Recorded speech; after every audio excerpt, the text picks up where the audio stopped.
Stop saying 94 is Yo, it's your boy Ryan, Northwest Sports Fanatics, back at you with a new video. Today is Friday, June 23rd, 2023, with your boy Ryan and the Northwest Sports Fanatics. Make sure you guys subscribe to the channel. Smash that like button either now or on your way out. Donate to your boy if you can. Cash App, $ORION NWSF, or the YouTube Super Chat right here. Teoscar Hernandez with a homer, baby. Let's go. I did not expect the Mariners to play this well in Baltimore. There was a huge rain delay. 6-0 Mariners. Let's go. Top of the fourth. Yeah, baby. I love that. Hope everyone is having a fantastic day. We are, sliding into the weekend. I was going to start the stream around 6:30-ish, but I wanted to kind of beef up the thumb a little bit and kind of get things set up, based off some things I've been tinkering with. And I got a few different things on tap, obviously as we go into football season in a couple months. I always want to make sure I can do as much as I can and keep improving any way I can with different types of camera angles or looks. And then, having to give you a little bit of a scoreboard, a makeshift one until, either I use this particular program or I end up going to another format. If I want to be able to use the Johnny scoreboard, I probably would have to flip platforms and switch platforms. So I decided to do some reading and, go to some like YouTube tutorials and try to figure out what's going to be the best fit where I can still get the ticker. We can still do the bomb photos, but there's somehow I can either have like a bootleg score, keeper kind of scoreboard, at least something, or I can use a page like an ESPN, or, is there a way that I can use the Johnny on this, but that one isn't one main piece. It's like structured. It's like 50 pieces that you layer on top of each other. So with certain programs, it'll allow you to do that. On other streaming platforms, it seems like it doesn't give you the same capabilities. But I did debut a new look yesterday, which was essentially this look here, except with, no scoreboard or page up above me. And you know what? I mean, for the time being, if that means doing NASCAR, if that means doing baseball or, any kind of NFL or NBA draft or anything like that, this is definitely going to come in handy. And like I said, I knew it was going to take a little bit, of time. But since we are transitioning a little bit out of, maybe less games, and maybe, the freestyle streams, we'll see how they go. I feel like we're going to get some, maybe more of the OGs, and the donos will probably be higher, because it's going to be more for the football and the wrestling audience. I know that subs and views will probably be not as much compared to doing a game. I'm still going to end up doing Mariner games. I'll still sprinkle in some NASCAR races, but I'm thinking we're going to flip, maybe to this type of scenario, 4 or 5 times a week, and then do like a baseball or game 2 a week, a couple Mariners, and then maybe a NASCAR race. So that way we can flip it up instead of just doing baseball. I mean, hell, I love baseball, but even I get a little tired of it if I'm doing it like every day. I like to be able to mix it up with you guys and talk wrestling and football. And if I'm doing a baseball game and I'm calling pitch by pitch, there's not a real opportunity for people to be, there is, but if I'm, having to go through the process instead of being able to go off topic and we can talk about Rock and Stone Cold for 20 minutes and then, we start going into photos there, I have a little bit more of an ability here, but I hope you guys like what I've done. I've definitely put my blood, my sweat, my tears into everything. And I got a few other options here, but this is one of the ones that I like, just because you can still see another background, right? We still got the ticker, and then you still get what a lot of people that are newbies, they don't care if it's in, ESPN page, NFL.com, NASCAR.com page, or a custom scoreboard. But a lot of people, I don't know if it's ADHD or they're just not patient, but, even if it's in the ticker, it's not good enough. It's like people need to see the visual on the stream itself. So, but I do like this. And this will be one of the looks that we'll use for, some of the streams as I kind of play around with some of the other camera angles and options. Sarah in the building. How are you? What's good? I figured you'd like that. I was going to tell you when I sent you the thumb, but I was like, you know what? I'll keep it a surprise. I was like, I think that people will notice. And like I said, that, the main two things that needed to be improved was figuring out how to put some type of score on the screen with a scoreboard or, something like this, right? And getting my thumbnails to be on point so they look like 8, 9s, and 10s instead of like 5 through 7s. We obviously know how important it is to be able to have a good thumb or to be able to know how to make something that it looks better than just average, and like I said, it's not easy, but once you kind of know the techniques, and I'll definitely use a tropical background from like mental health. And then I'll just plug and play football players and wrestlers as we go through the days. I don't know. We'll have to kind of think of a name, and maybe you guys can help with that too, of like what we should call, the streams that we're going to be doing, kind of like a Monday through Friday, or or whatever we do. It's a freestyle live stream, but we got to be able to figure out some kind of name that goes with it so we can use that every time that we do it. It's kind of like today's like a freestyle Friday. But it's going to be a freestyle type of stream. It doesn't necessarily have to be Northwest Sports Fanatics or NWSF, blah, blah, blah. But if you guys obviously have some ideas, shoot them down and we'll go from there. But I definitely think that this is going to probably bring some of the football and wrestling fans that maybe didn't like NBA, college basketball, hockey, NASCAR, or baseball. I get it. A lot of people that are football and wrestling people, they're football and wrestling people. Unless you're crazy like a lot of us, you're not going to go deep and 3, 4, 5 things. And if you do, what are the chances of you being hardcore and like 5 or 6 or 7 different things? I'm guilty. Sarah is too, and a few others, right? So it's for a few of us, we're on the same level, but then for the others, it's not going to necessarily always be what I want, or what Sarah wants or the mods. We also got to cater to the audience, but find a fine balance. So I'm willing to take less, potential views and new subs by doing this, but if we can end up getting, more donos and getting more good connections and getting some OGs maybe to come through, then I think it'll end up being worth it. So I appreciate that. I figured you would like that, and hopefully we'll get some people just, coming in. And again, if I'm not doing a baseball game, not a lot of people are, going to want to listen to a baseball game. I get it. You know what I mean? But that doesn't mean if I do a freestyle stream that we can still see what's going on. And if I choose to, I can call something for like half an inning, or, we can react to different things that are going on. But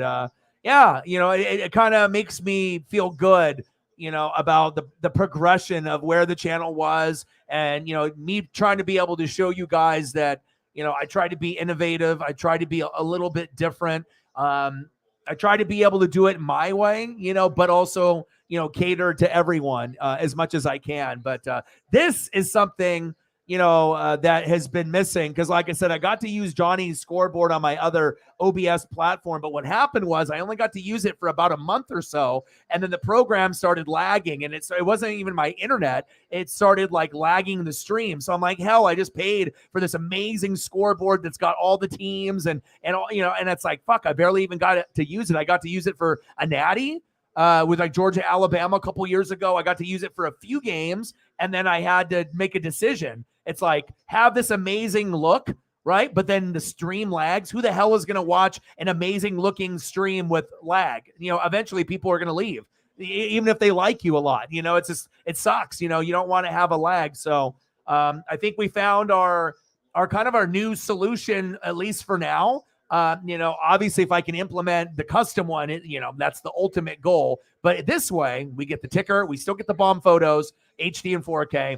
And then this is really going to be cool for UFC, right? For boxing, NASCAR, anything with a draft. So that way that people can see it. You can still see me. It's still going to have the NWSF flavor, but then, this is something that, fuck, man, I won't lie. I mean, you have to really do a lot of reading and tutorials, and every streaming platform works a little bit differently.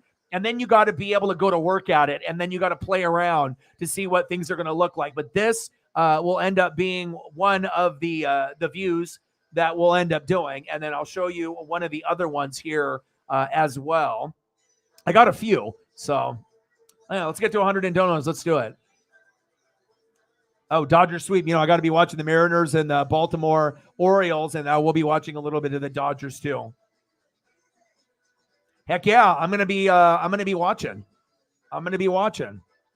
And then also too with having this just makeshift scoreboard, it definitely is going to bring something to the stream. And then on top of that, it's going to leave things more to be open. But I want to be able to get the people that watched from a couple years ago, people that watched last year, people that haven't been here in a minute, and then to kind of see the progression on, I don't have to have just one look.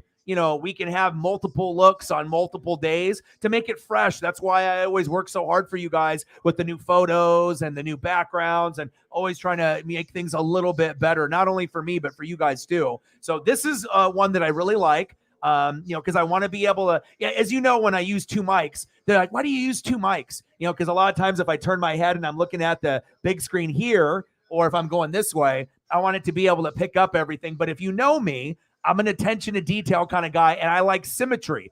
I like it where it's like, you have things that are like matching, and one side left, one side right. I'm a collector, so instead of just having one microphone, it would just feel weird for me. So I like having the two to have that symmetry, left side, right side. And then this, you get obviously, different views in the background, which I'll make opposite. And sometimes you gotta keep working at it, but I like what we've come here. And then with the day that I do it, we actually are in Baltimore, first game in the set, and we're up 6-0 after getting our ass kicked by the Yankees. So I'm excited about this. And then I'll show you here another one that I like. This will be another one that we use. Oh, shit. So then if you want to see this ugly mug, right, in a bigger motion where you can see this mug, all up in your business, right? You got this. Right. And then we got the scoreboard and extended stats, no matter what we do. So that means if I'm doing NASCAR, boom, we got all the order and everything else. So I think this is really going to come in handy moving forward until I decide to either keep this, add another streaming platform so I could use my really high end scoreboard, or if this might end up being the trick that ends up doing it and me being able to be flexible and, mixing it up for you guys and showing you the growth. And whatnot. And again, we're going to have this, right? And then we're going to go here. We'll flip it up, right? And then, like I said, I like this one because it's like smaller of me, and I like that kind of streaming vibe. Like when you see gamers that are streaming like in the corner, that's what kind of reminds me of that a little bit. I'm a little bit bigger than that type of box, but it matches the scoreboard up above, symmetry, right? And then this one's good, awesome too, because then you get the ugly mug right here, and then boom, you got a bigger page that you can see everything with some extended stuff. So, it pays to read, and it pays to be able to put in the work. And on top of that, we're not missing anything. We still are good to go with the ticker. We're still good to go with the updated colors. We're still good to go with the photos. Ballin'. So I'm excited. I hope you guys like it.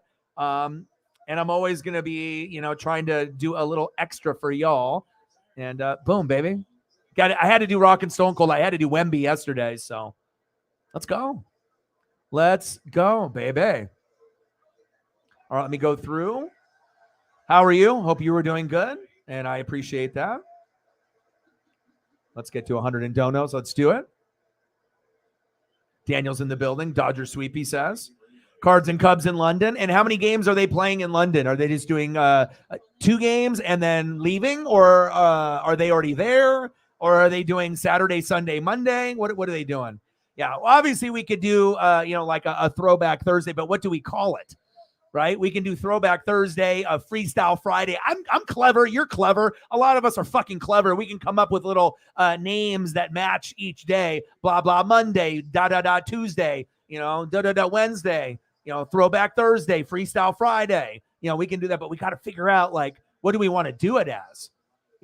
Doesn't have to be, Northwest Sports Fanatics, NWSF, Orion Mikulek show. We need to figure something though. So we'll get some brainstorming together. So, yeah, he's the truth. TROOF, just like the Mariners tonight. You know when Tom Murphy, the backup catcher, homers and Colton Wong homered yesterday against the Yankees? Something is weird in the universe because those guys never homer. Colton Wong had his first homer of the year. So we were joking, me and my buddy Justin, Duffel Bag Boys, we go to Mariner games together. I was like, he's like, Colton Wong going to homer again? I was like, hell no. But I was like, we'll probably get someone unexpected. And here it is. And the Orioles are really good. Right? They're the Blue Jays and Mariners of last year. This team is good enough to win around, but if they play like the Rays or the Rangers, they'll probably lose. But if they don't and play someone else, they could be like the Blue Jays or Mariners where they can get to the playoffs and maybe even win a round, maybe even win multiple rounds. Still think the Rays and Rangers are the best, with the Braves being the best in the National League. But, I like the O's. The O's seem like, to me, that sleeper team, like maybe the Diamondbacks, Corbin Carroll, like you don't really assume that they're going to do anything, but like you got Braves, Dodgers, but the Diamondbacks are kind of like nice, and then Baltimore Orioles, Pittsburgh Pirates, kind of these like floating teams. We'll see if they can keep it up, but I'm excited, man. 6-0, you kidding me? But there was a huge rain delay, and I don't know if that had something to do with it. A lot of the fans left because they delayed it by multiple hours. I think it was supposed to start 4:00, and we didn't even get this game started until like an hour ago, until like 6. So maybe, that time, having to wait and wait and wait. But, I mean, hell, I'll take it. But, yeah, Throwback Thursday, Freestyle Friday, and we got to figure out some others. And I'm liking this. You know what I mean? Like I said, I can still go back to the regular, view. It's not like we don't have to, but being able to mix it up and, being able to, adjust things on the fly. Very cool. And that's one thing about like software. You want to make sure you get things that are your personality, that are functional, that aren't too difficult. But I mean, I easily can just go here, boom. We can go here, right? We can do something like that. Boom. I mean, this is awesome. I mean, like I said, if you know me and the attention to detail that I put in, like, man, I'm happy that I got this all situated now, like before football season, so that way we can, do this with like wrestling pay-per-views, and we can do it with a little bit of everything. So Nilly Philly in the building. Nilly. What's good? Not Nelly. Nilly. What's good, homie? Oh, you got a little case of the hack attack. I hear you.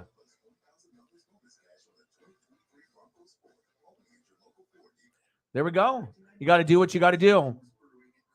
So what do you guys think about the different looks and whatnot? Do you guys like the different opportunities? I mean, I'm kind of, it's like, of course you want things to be as like streamlined and, look as smooth as possible. And some are going to look a little bit better than others, but I think just having the flexibility, to go from here, to go here, and then, fuck it, if we want to, that's cool. Like on other platforms, it doesn't give you that access. Like you log in, you get things set up, you have one look, and usually that's it. You usually can't do stuff on the fly.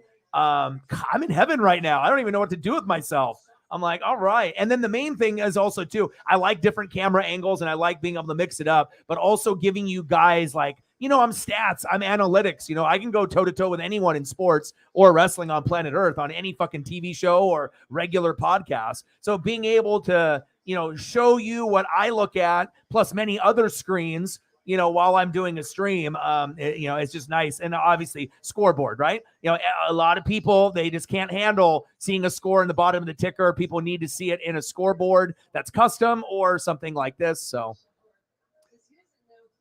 yeah, and I decided to go, I tried to look at colors and things that like touched my soul a little bit. So when I'm looking at the colors, it's like, I like the green apple. It's like my favorite Ducks color, but it's a little too bright, but I love that green, but that's not, and then yellow was like kind of like the, warning tape, it's like, crime scene tape. And that's kind of the reason why I use that. Cause it's like, it pops out at you, but it's not like too glaring, but you notice it at the bottom, right? And then, going through some of these like turquoises and blues, I think that's where the sweet spot is, because when you see it, right? I changed the font on the ticker as well, and then we obviously added things like my name and other things like that. But it just gives you more of a like that comforting feel. Just like I'll match it with my backgrounds when you see it.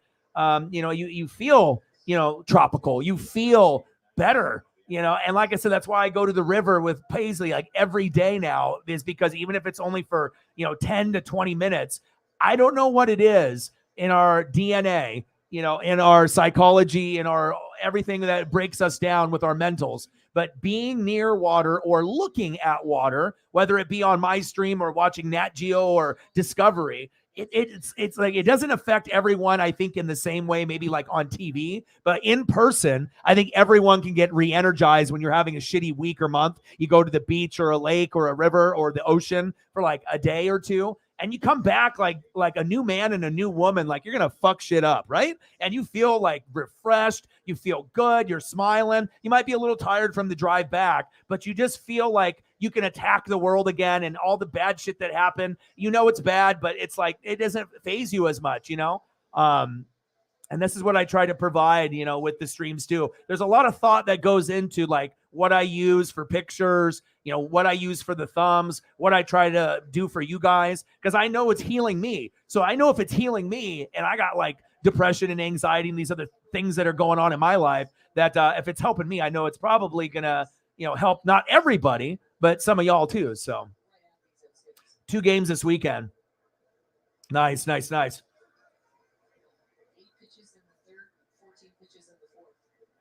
Hell no. H to the E to the double L. No. Like, okay, I like your guys. Carlson and O'Neal are good. If you want Gilbert, you can have him, but we ain't giving up fucking Bryce Miller. That guy's a phenom. There's no way. Bryce Miller could end up being the best pitcher on the roster. Like, Luis Castillo, Bryce Miller, George Kirby, it's those 3. And Bryce might even be better. And I'm a Mariner fan. Bryce might be better than George Kirby. So, Bryce might be closer to Luis Castillo than people think. So there's no way, like, Luis Castillo gets injured or he starts not doing too well. I need to make sure I got somebody to rely on besides Kirby and Bryce Miller, Woo. We got Marco Gonzalez. Robbie Ray's obviously injured, and, we'll figure that out. But Logan Gilbert, to me, is, we can get rid of him, because he just has regular stuff. He doesn't have electric stuff like the rest of the guys. But Bryce Miller, there's no way. You know what I mean? Like, I'm not even joking. Like, when people like draft like Wembanyama and like LeBron, and there's like absolutely no way. That's how it is. It's like people coming in saying, hey, what do you think about trading Julio? Not happening. You know what I mean? So I don't think the Mariner organization, maybe if it was the Mariner organization years back, maybe they would consider it, because yes, we do need hits and we do have an abundance of pitching. You don't have the pitching, and your hitting is there, but sometimes you even have like these Hall of Fame guys there, but you still lose. So it's not just not having the pitching. The hitting hasn't been true to form for the Cardinals either. So yes, I like the colors, and then obviously using, the different layouts, the way that it comes up. But I think, and like I said, this one is cool if you want to see my ugly mug. And then again, we can always flip it to this.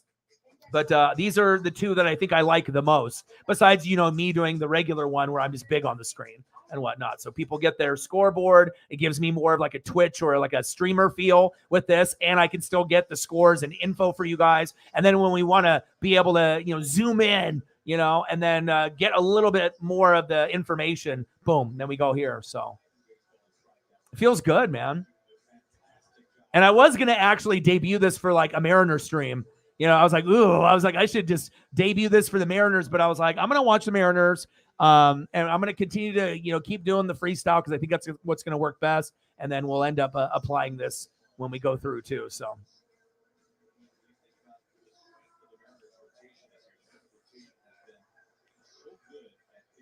Oh, nice.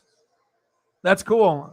And like I said, I'm always willing to listen to people. I'm always willing to ask, for ideas, because we do need to figure out a name of the show, like a daily show. It doesn't have to necessarily be Northwest Sports Fanatics, NWSF, we could do like, Throwback Thursday, Freestyle Friday, but it would be cool if we could come together as a group and, think of something that we could use, as that first starting part of what the show could be called. And then obviously we'll do the live reactions and everything like that. So Ronald in the building. What's good? Awesome. Awesome, man. How are you doing? They're going to be good. You know, I'm a Bucks fan, and I've been a Bucks fan for a long time, you know, since 95, you know, with the Derek Brooks and the Warren Sapp. And, you know, Saints fans and Bucks fans typically don't like each other. None of the people in the NFC South really care for each other. Let's be real, you know, but I think with me, you know, obviously not being biased, I can really give credit where credit's due. Some of the Saints fan base is toxic, as you know. A lot of Saints fans that come here tell me that they can't even be a part of their own Instagram fan pages and Twitters because it's just way too toxic. But what I do know is greatness and talent, and the Saints got a lot of that. And they should be able to run the division for the next couple years with Carr. You know, regardless if Michael Thomas gets healthy or not. You know, Alvin Kamara goes to jail for a little bit or not with that incident. You know, with Olave and with these new pieces. You know, bringing in Jamal Williams and, you know, keep beefing up the defense. It's like the Bucks are going to be terrible. We're going to win only a couple games. The Panthers will slightly be a little bit better like the Falcons, but they're still nowhere near, you know, being where the Saints could be 10 to 13 wins. Everyone else looks like maybe they would be 8 wins or less. So it should be smooth sailing. A lot of Saints fans had to, you know, check the tissues, and they couldn't handle that horrible year last year. But think about the rest of the teams in the division and a lot of other teams. You know, a lot of teams suffer for a long time. You guys were really blessed for that little run with Drew Brees, you know, where you were good for quite a while, you know, and then, you know, had some good years, and then, you know, the Jameis experiment, and then obviously last year injuries, you know, but essentially you had one bad year, and then now you're going to be right back to winning 10 to 13 games, winning the NFC South. And if you play good enough, you might be able to play like the Eagles or the Niners in the NFC Championship game in the next couple years. So I'm definitely excited to see the growth of not only the NFC South, but to see what the Saints do too. I'm like the only Bucks fan on planet Earth that will give any type of positive kudos to anybody other than my team. So that's really what separates me, I think, from everyone on planet Earth. That's facts.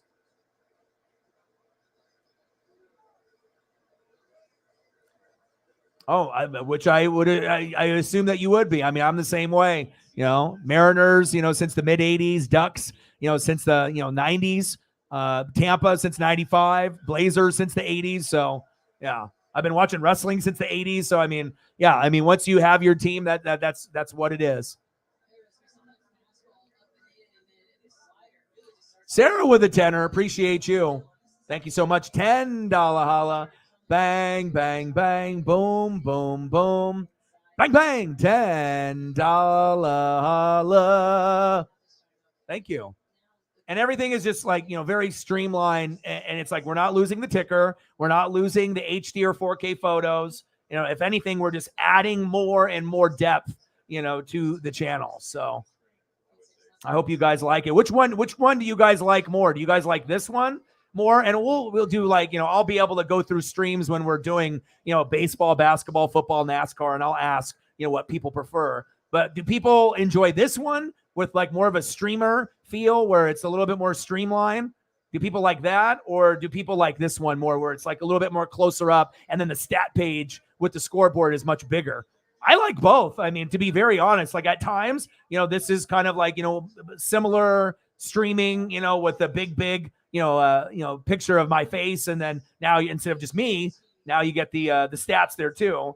And then this is just cool because that way you get the background on the background, and then it gives you kind of like a more of like a video game streamer type feel. But you guys let me know what you like. But these are the two, I think. But I mean, there's plenty of others, and I can create others as well. You know, I can move stuff around with different angles, make it big screen, make it, you know, I can move things around pretty much wherever I want to go. So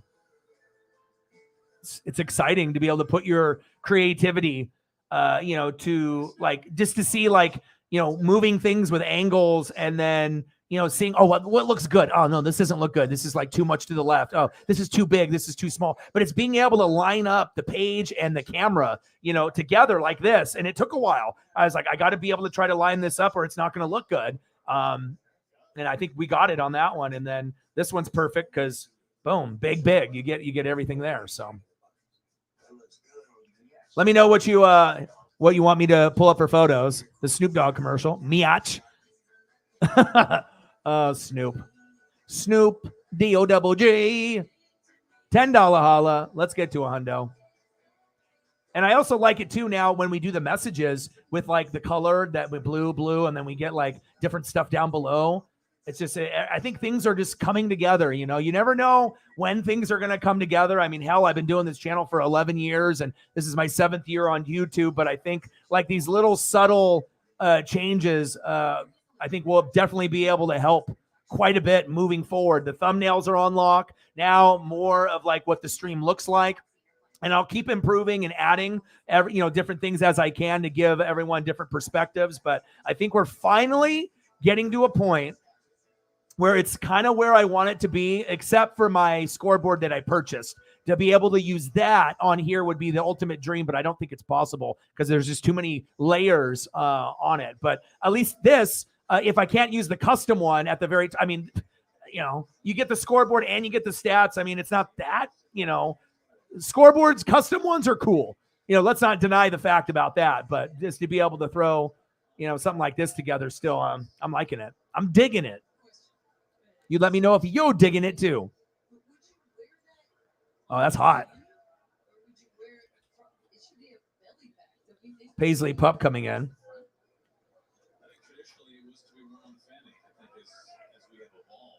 You want some Ohtani? Okay.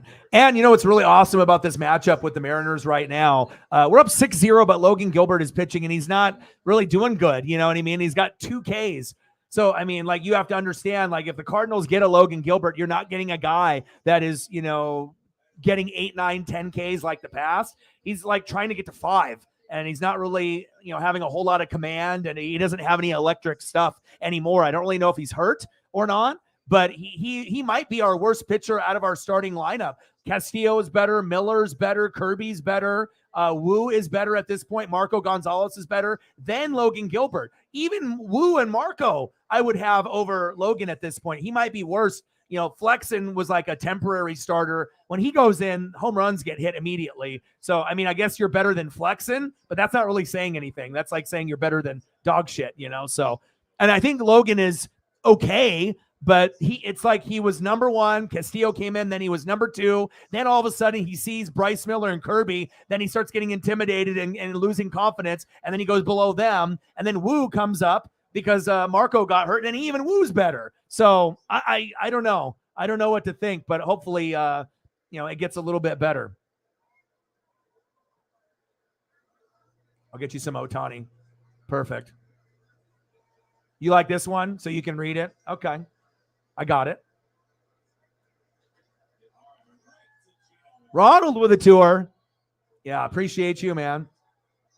Bang, bang, bang, boom, boom, boom. Bang, bang, $2 holla. Ronald, give me your favorite Saints player, past or present. Let me get you a fire photo or two of some Saints representation. I mean, if it was a normal Bucks stream or, someone that was a Bucks fan, this would never happen, but I'm not a hater. I do appreciate greatness, and I don't care where it comes from. I mean, the bottom line is if I look at a player like, Alvin Kamara, or, Lattimore or any of these guys, Cameron Jordan, yes, I know there's bad blood and we fight with Mike Evans back and forth, bang, bang, bang. I get it. But to act like I wouldn't want Lattimore on the Buccaneers, or I wouldn't be excited if Cameron Jordan wasn't on the Bucks. That's the thing where a lot of people are haters because they can't imagine the rival being on their team. And it's just, the younger generation as well as the older. We got a lot of haterade flowing, all the time. And most people just love to be negative and talk shit. But it's really toxic, man.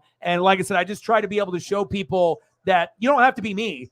You know what I mean? But if I can open your eyes a little bit to be able to appreciate the league as a whole in any sport, and also knowing if you talk shit about a guy, like the Washington fans did with Donovan McNabb and Carson Wentz, you never know, 4 or 5 years later, that might be your starting quarterback or a guy that you kept talking shit about over and over and over. And then 4 or 5 years later, now you got to root for the guy. So, it's like karma kind of, so I always appreciate the greatness no matter where it comes from. And I honestly like watching the Saints. We can all agree some of the Saints fan base and the Eagles fan base and a Cowboy fan base can be toxic, but they do have passionate fans, period. They do. Thanks, Ronald. I appreciate you. $12 holla. Let me get some Otani. Yeah, dude, great choice. I was about to say it better be something cool, something like, like that Joe Horn, Marcus Colston era, or even going, Abear, or, depending on how far back you want to go. Awesome. No, thank you. I appreciate you. And I might be the only, Buccaneer fan that Saints fans actually respect and that actually come here. You know what I mean? Because I'm going to be a straight shooter. I'm not going to just be a hater and just talk shit about your team and your players when I know they're good. And that's typically what you get when you have conversations with NFC South fans when one team, is Bucks, the other team Saints. Like, a lot of times it's just like, fuck you. Your team sucks, whatever. No credits given to the other team. No GG at the end, but I want to be able to kind of change that up. So Mike's in the building. What's good? Saying it's just good to be able to bring that awareness out. You know what I mean? It's like, I know that like Saints fans, with Lattimore and Mike Evans, Mike Evans is a bitch. Lattimore owns them. But you're telling me, if Mike Evans' contract was up and he wanted to come to the Saints and maybe Michael Thomas was injured or never was going to be healthy ever again, and you were going to get rid of him, you're telling me that you wouldn't want Mike Evans on the Saints? Of course they would. But a lot of the fans act like, fuck that. We don't want that pussy. We don't want that bitch. We hate this guy, right? That's kind of the MO. But and then until he's got the uniform and the helmet on, then it's a whole nother story. But you got to appreciate the greatness. Lattimore, Evans, Godwin. Let's be real. It's not like Saints fans wouldn't drool over Mike Evans and Godwin being their wide receivers. Let's be real. So Stabler. Yes. So I switched up some looks, Mike. So I tried to add a scoreboard and some like pages and whatnot. So we got a couple different views. So we got this one that's a little bit more streamlined, kind of like a video game stream. And then boom, then we can switch it up on the fly. And, we've had some, newbies and people, wanting me to implement like Johnny's scoreboard. But with this particular streaming platform, it's layered, not in one piece. It's like 50 that you layer on top of each other. But I think I found a solution. I did some reading, did some tutorials, and I'm pretty happy that I have multiple that I can use. But I think this one is my favorite, as well as this one. So these will probably be the ones. And this is going to be awesome for like NASCAR. So that way I can still pull up the photos, but we'll be able to see the top 10 and the top 20. So this will be good for drafts, NBA, NFL, NHL, MLB, so we can see everything there and the ticker for other stuff too, right? And then obviously any sport that we're doing. So, I'm just glad I got this shit all figured out before football season. Now I'm still going to be looking at other streaming platforms that I can implement my expensive scoreboard that's custom. But if for whatever reason that this is just going to be a better fit, then, and I changed the font, the different colors. So I'm really trying to get that vibe going. And I'm really happy. And this only took me a few hours to kind of figure it out. So, all right, let me get some photos here for Otani and some Saints. Let's do it.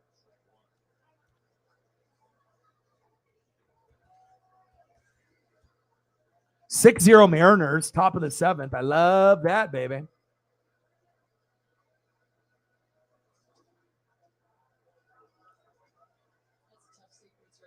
Yeah, but like I said, I feel like my knowledge of like football and wrestling is just as good as anyone. Like not only on social media, but just like anyone. Like, I mean, we know people coming to copycat here and whatnot. But then there's also things like on the MLB, NASCAR, NHL, those other sports that, I like to be able to learn from you guys. So that way I can gain more and more knowledge. And obviously I'm a stat and analytical guy. So, when you can see the graphs, you can see the different breakdowns. I mean, that's what it's about.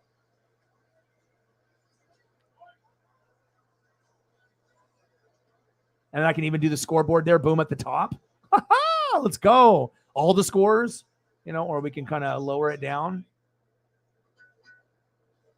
Oh, yeah, baby. Everything on the fly. Love it. I'm good. I mean, obviously, I've been grinding and trying to get all this shit situated for you guys. But, yeah, everything is good, man. Like I said, I'm always trying to improve things. I needed to improve the thumbs. Done. And like I said, it was kind of a shame that they gave me that unfair suspension, when I turned into an outlaw. Even though I didn't do anything wrong, but it forced me to have more time, even though I was streaming on Twitter, every day, and I was still trying to grind it out. I'll give you the logo there too. But and obviously with Johnny, he's an amazing artist. But to pay $20 to $35, each time around, when I'm making money, that's fine. But when things are a little tight, it's just not plausible and not able to do that anymore. And there's still going to be techniques where Johnny is better than me, but I definitely feel I've honed in on the Johnny style, because that's based on I try to do it based off what he taught me and what I got from him. And yeah, I mean, and then now it's just about getting the scoreboard and the overall look of the cameras right, and then we're good to go. I'm just really, really excited though, because like I said, it's going to make some streams where, like, let's say we're doing NASCAR, right? And they see my photos and they think they're dope, but they don't see, the top 25.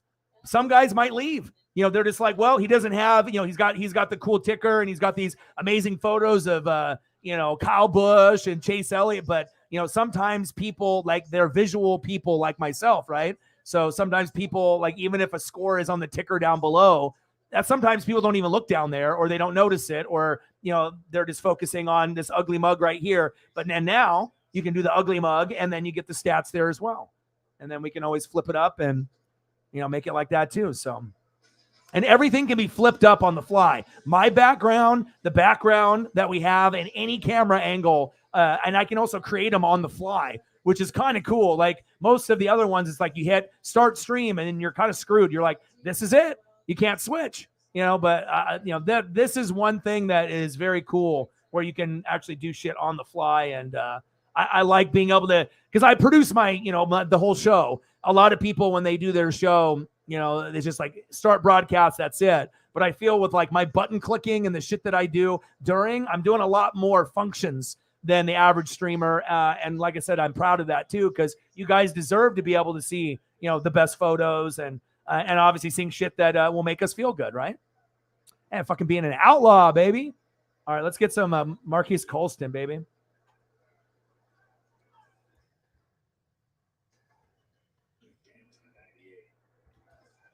You could definitely say, and this is me being a Bucks fan, right? But knowing football, you could argue that this is the most underrated Saints wide receiver of all time.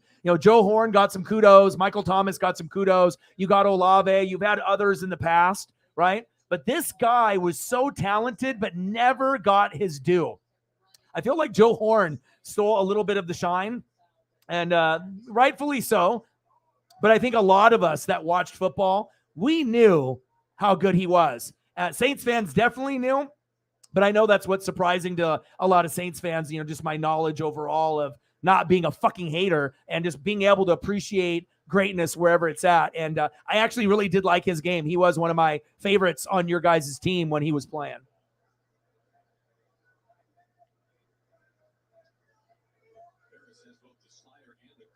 I got to hit you with the Saints logo here too.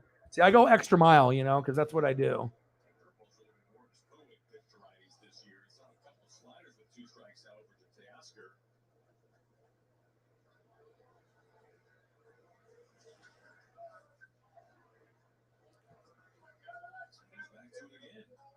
All right, hold up. We got to hit you with the Saints too, though. I can't leave because it's like once you keep upgrading things, it's like the Saints photo is cool, but boom, you gotta complete it, baby. You know what I'm saying? Like I'm an attention to detail person, and anything that can add to make something better, And you wouldn't think necessarily a little logo of the team next, to the photo would make something so much better, but fucking A, it sure does.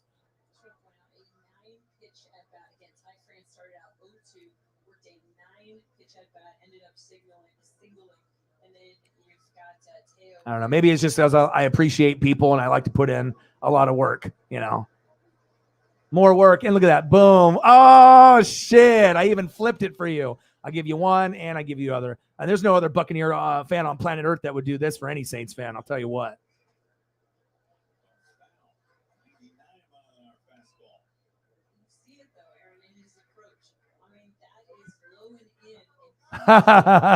Yeah. Absolutely, dude. And I appreciate that. And I think, you know, like you probably know, ESPN, Fox Sports 1, CBS, all the podcasts, they're terrible now because they're all fake and it's all arguments, you know, people that have no common knowledge about sports, or they do, and they're just trying to be able to say a lie to get a reaction. One person's smart, the other one is pretending to be stupid or overly biased, like Skip and Shannon. And now all the good shows are ruined. Skip and Shannon, no longer good. Gone. Shannon, bye-bye, right? Good Morning Football. No Kay Adams, no Nate Burleson. That show's trash now. It's not good anymore, you know? And then you had Colin Cowherd, and obviously with Joy Taylor, she's gone. And Pat McAfee should going to ESPN so he no longer can swear, you know? And I like his show the best because he's real, and I feel I'm real as well. And I feel that, you know, even though he has Colts bias, he sees things from more of a non-biased perspective than most. And I like that about him. I mean, me and Pat share the same birthday, so we are kind of linked in that same way. I mean, obviously The Rock and Pat McAfee are more rich than me, but, you know, to have the same Brahma Bull Taurus mentality and for us all to be, you know, good on the mic, you know, and be able to have that knowledge and to be a grinder and a hard worker, you know, I just feel there's so many people out there that, you know, do the streams, but, you know, everyone is so fucking biased, and it's just nice that if everyone's going to be biased, at least people can come here, and if they want to ask me something, that they know that I'm going to be a straight shooter, and, you know, if my team is good, you're going to know it.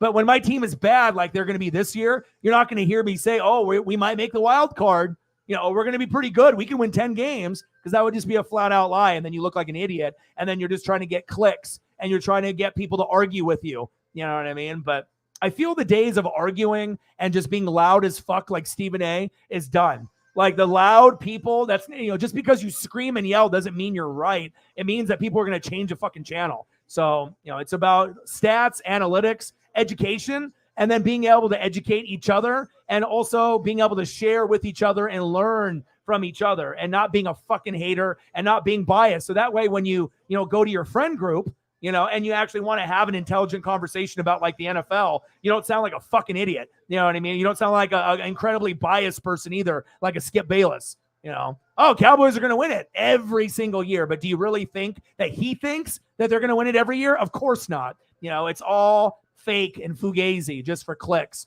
It's just sickening. Yeah, you know it, dude. You know it, dude. And I do appreciate that.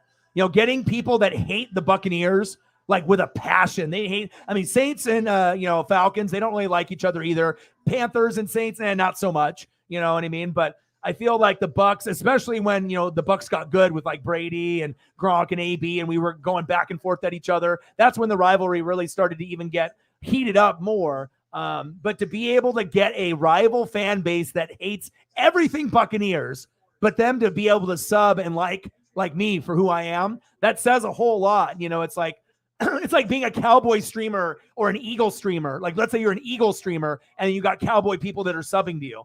It's not going to happen, you know, unless, you know, there's something special about you, you know, or you're not biased, but we know how that goes. So I do appreciate that very, very much. Shout out to you. Who dat? Exactly. Plus, you know, if you know sports, you have to know everyone's nicknames and you know, little like themes and little, you know, catchphrases. You got to be able to keep up on the league for sure. $1 holla. Appreciate you. Bang, bang, bang. Boom, boom, boom. Bang, bang. $1 holla. All right, let me get some more Colston up here. 13. Let's get to a hundo. Let's do it.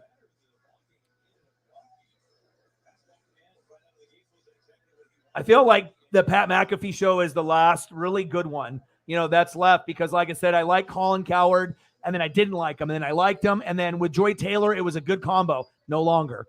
Kay and Nate, you know, with fucking Weasel Schrager that watches my show and steals my material, and then you got, you know, obviously Kyle Brandt that gives you angry runs. You know, he's cool, you know, for his pop culture and his passion and his angry runs. You know, Kyle Brandt's the best part of that show now. Everything else is kind of garbage, honestly. You know, but really the show was Nate and his skill set. That's why he got promoted to CBS. And Kay, you know, Kay was cute, but she knew football. You know, sometimes a little overly biased for the Bears, where she's from, and the Saints, but it was a good combination of those four, no longer. So it's like, what the hell are you supposed to watch? And I feel sorry for anyone that watches Get Up or any of those other ones, because those are even worse than Good Morning Football and Colin Cowherd and those other ones that I was mentioning, and Skip and Shannon. Like, if you're watching anything on those early programs in the morning, those are fucking terrible. You couldn't even pay me to even watch 10 minutes of any of those ones with Greenberg or Stephen A. or any of these Max Kellerman. Fuck no, not doing it. It's terrible. It's not worth watching. I feel you get dumber watching those. I feel that people, including myself and others on YouTube and Twitch, actually do a better job than a lot of these guys on TV. Now, not everybody on YouTube or Twitch, but there's a select few of us, the kind of the top end people that do a really good job, covering better, but also too, there's going to be people on YouTube and Twitch that are insanely biased. And I guess if you're a fan of that team, you don't care. You know what I mean? But if you're getting outsiders, you're probably not going to get a whole lot of outsiders coming in if it's that overly biased. So yeah, I just spit facts. I just speak the truth. If I ever told a lie, people would, if I ever said anything that was wrong or people didn't believe, of course, you know how people are on YouTube and Twitch. I mean, people are not afraid to call someone out, but also too, you have to recognize who you're calling out. And I'm not going to be right all the time. But I feel with the knowledge that I have and the dedication that I have to this game, to this dream and this passion, this is my whole life. So unless someone else is reading, 4 to 6 hours a day and watching film every day, chances are I might be, on a different type of plane. But then also with that, people that watch NASCAR like Mike, he's going to have way more knowledge than me. So that's why it's good that I can pick up that, or I can get a little information from Megan with the Kraken, or if I need some information on Iowa sports or the Colts, I can get it from Sarah. So each one of us kind of has our specialty, or Megan with the Hawks, so it's like, I know a lot about the Hawks. I guarantee if I went into a Seahawk, the 12s, I would know just as much as the host, if not more. I don't have to be a Hawks fan to be a Hawks expert. You know what I mean? Like, I try to be an expert on every team in the NFL, and it's fucking draining. You know what I mean? But that's how you are able to gain, bonds and relationships when you treat every team as your own. Back. Gone. 6-1 Mariners. God, I can't believe we give up a homer. Let's get a couple more photos in here for you. Yeah, but I mean, it's like, I hate when people steal my material, but then it's also flattering on the flip side too, because they are actually so desperate for something hot on the streets, or something that is urban, or something that is fresh, that sounds good, and and people are looking for that. But it's just like, if you're going to steal my material and say it on TV, you got to be able to do it right. You can't just steal my material, Peter Schrager or EA Sports and Madden, and not give me some credit. But the real ones know where this shit is coming from. Or I'm gonna try to get you a couple more here.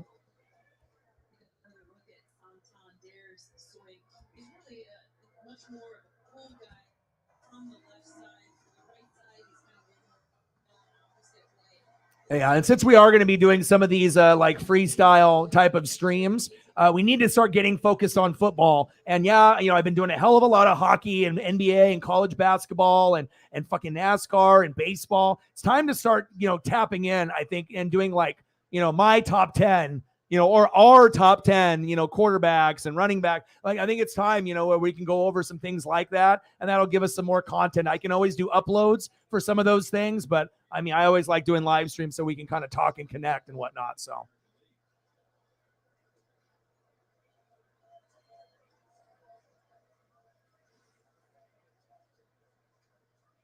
Yeah. Plus, I just like working hard for you guys to show you how hard you have to work to be able to make your dreams come true. For some people, it comes easy. For some people, they have connections. They're already friends with other YouTubers that are built or on Twitch, and they're just building and being friends. It's like guilty with association. You keep growing and growing and growing. But for other people like myself, I don't got anybody that's helping me. No one ever helped me, ever. I've never had any help from anyone. You know what I mean? And so it's always, I've had to figure out how to use the green screen. I've had to figure out how to produce my own show, how to be creative, how to be able to make things different, to be unique, to not be a bandwagon, to not be biased, and to give you some, HD 4K photos, and to give you a little flair now with the thumbs and whatnot. So. channels come a long way. And I'm hoping with this new format, coming forward, I think that this is really going to help a lot with football season and beyond. So.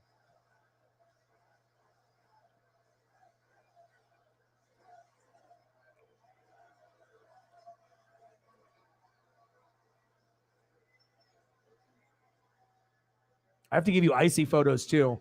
Because like I said, I just really want to get the right ones. I think those might be the best ones.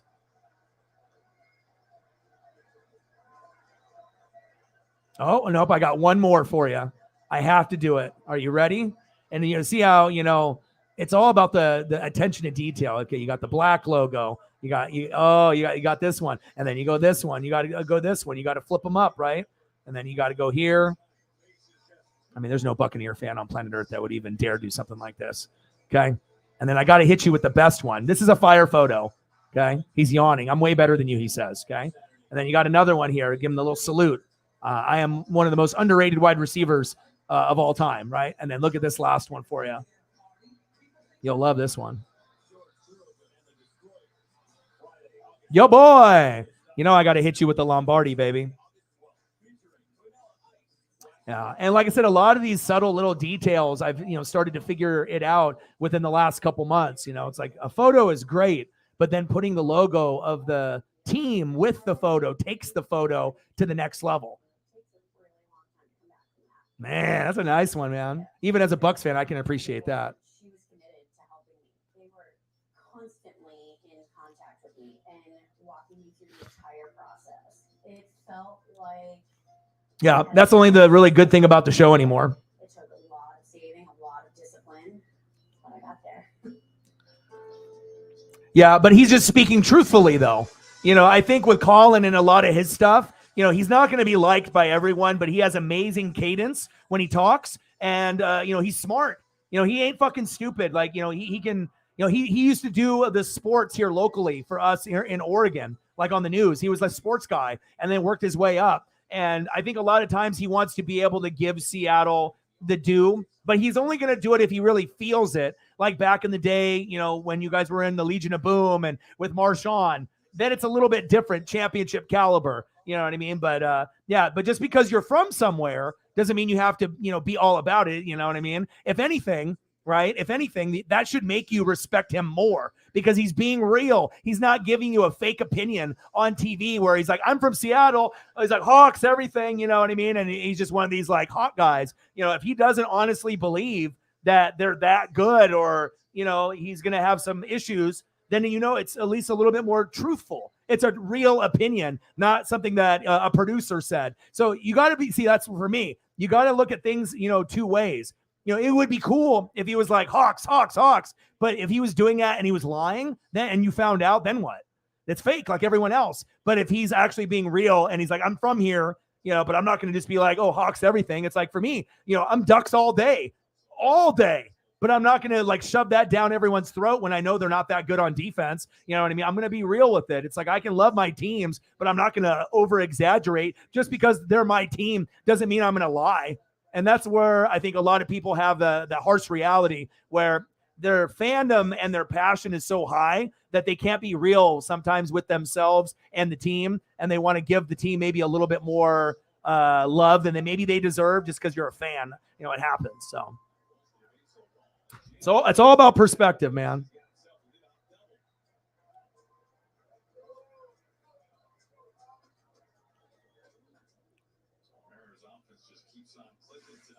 Absolutely.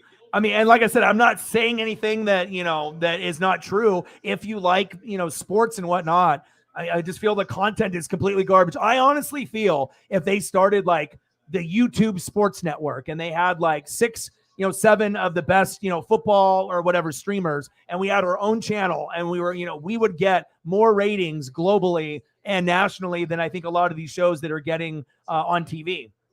I mean, just a lot of them aren't good. Or they have horrible takes. So, yeah. But sometimes there's a fine line between trash talk and hatred, though.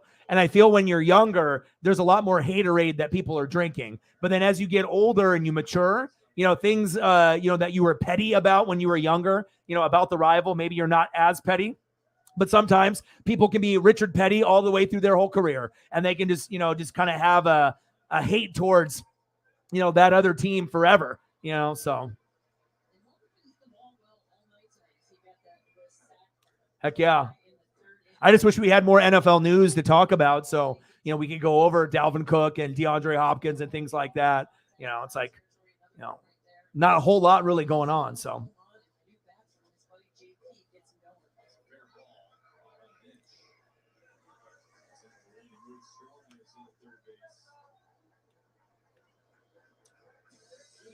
I appreciate you very much, man. Like I said, the respect that I have for Saints fans that respect me, I mean, it's mutual, because like I said, I know what that fan base is about. I know my fan base, and I'm not even a part of any Tampa Bay Buccaneer or Oregon Duck fan chats. I tried, and they are so fucking negative, even towards each other. It's like unbelievable. It's one thing if you're like Buck fan and you're haters towards the Saints and the Panthers and Falcons, fine. But when you're like being a hater in the room with a bunch of other haters and they're stupid and they don't even know football, it's like, I can't even do this. And like, even with the Ducks, you could definitely tell there's a lot of people that are in those fan chats that have no idea what's going on with the team. They're almost just in there just to talk shit and cause problems. So appreciate you.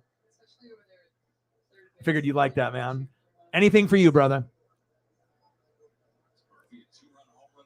Yeah. See, that's why, I feel like it'd be like a boys and girls club or, a counselor, a therapist, psychologist, because I'm always thinking, different. You know what I mean? There's a black and there's a white, but there's sometimes a gray area, and you have to be able to put yourself in someone else's shoes. A lot of times everyone initially can see the black or see the white. They can see the obvious, but sometimes you got to dig a little bit deeper. And if you can put yourself in other people's shoes, not everyone can, but if you can, then you start to be able to have opinions and have a little bit more sympathy and empathy. And you can start thinking how others think, not just the way that you think, but others, because not everyone's going to think the same way. So that's another thing I like to try to point out on the channel too. Just because you see an opinion from someone on TV or social media, that doesn't mean that is truthful. That doesn't mean that they're actually saying what they feel. Someone might be telling them to do it, or they might be lying to get ratings and clicks. So that's why you have to be able to gauge the person if they have a good aura or vibe, if they're being truthful. But there's a sad thing that's going on Twitch and YouTube and social media is there's a lot of good professional actors and actresses that act like they care about the people that are supporting them, but they don't. And it's just, it's just like views, subs, money, saying a bunch of crazy shit just to, get people to like you and, seeing if people catch on or not, That's facts.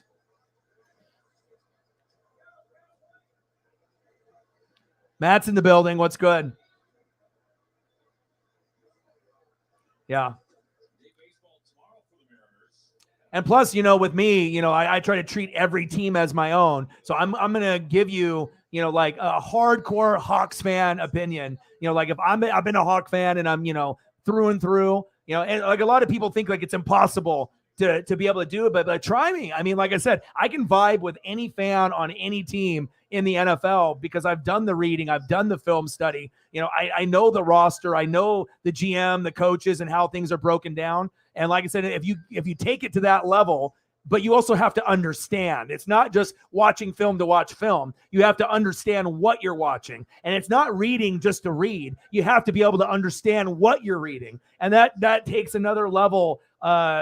In the sport world, effort is one thing, but understanding is another. That's facts. But I will always keep it 100. I'm never going to be biased, even on my own teams. Hell, my dad doesn't even think I can be. So it shows you, even my own family thinks that, is like, if you're a Mariner fan or, Blazers or Ducks, he doesn't think that I can, but obviously he doesn't watch the show on a daily basis. So that's why he's saying that. But I think he thinks that like, there's no way that I could be biased because of how hardcore a Duck fan that I am. And I'm sitting there like, behind Herbert and behind the Duck bench in the front row. But I mean, if anything, I feel I'm more honest about the Ducks than any Duck fan that's super hardcore, because a lot of them are delusional. They think that we're going to go to the Rose Bowl every year, or, that we're going to be better than we are just because we're the Oregon Ducks. But as we know, it's more than that. It's coaching, it's recruiting. But for some of these people, they think that doesn't matter as much, but it does. So that's facts. Yes. And that's why, I really tried to build this thing my way. Of course, with all the people that I booted, we could probably be closer to 20,000. But again, I value the good people that are in my life. So if I have to have less people, but it's a better vibe, I'm okay with that. Of course, everyone wants to be able to have more people, but a lot of times more people is more chaos. Because when you have more people, some of them are going to be kids. Some of them are going to be trolls. All right. Some of them are going to be assholes. And then you got to filter that out with all the cool people that you're hanging out with. So. But Matt, I've been flipping it up here. I've been working. So I've been trying to showcase a couple different things that I got going on here. So I showed you a new look that we had yesterday, which was kind of something that was like this, but a little smaller, like in the middle. And then I did some reading and I did some tutorials, and I wanted to be able to implement a scoreboard if I can't use Johnny's until I, maybe switch different platforms. But we still have the ticker, change the font, change the color. Now we have a scoreboard and stats. And then if we want to go to like a video game or Twitch feel, a little smaller, then we can go like this. So, and then I have many others that I can use also. So I'm just always trying to be able to give you guys more and more and more. And you guys are worth it. I really like the way that it's kind of turned out. So, yeah. But with that being said, of course, I would love to have, 50 in the room at all times. I would be lying to say that I wouldn't. But again, I don't want to have 35 new assholes in the room fucking with my 15 really good friends that, and you're trying to ruin the experience for the people that I care about, or the people that are heavy donators or mods or, or good friends of mine. You know what I'm saying? And then obviously the bigger you get, the more haters you get. That's facts. But I will do my best, obviously, to regulate. But, 7-1 Mariners, top of the 8th, runners on first and third. And then what do we want to throw a hack photo up for you, Sarah, for Megan? We can do that. I got you there.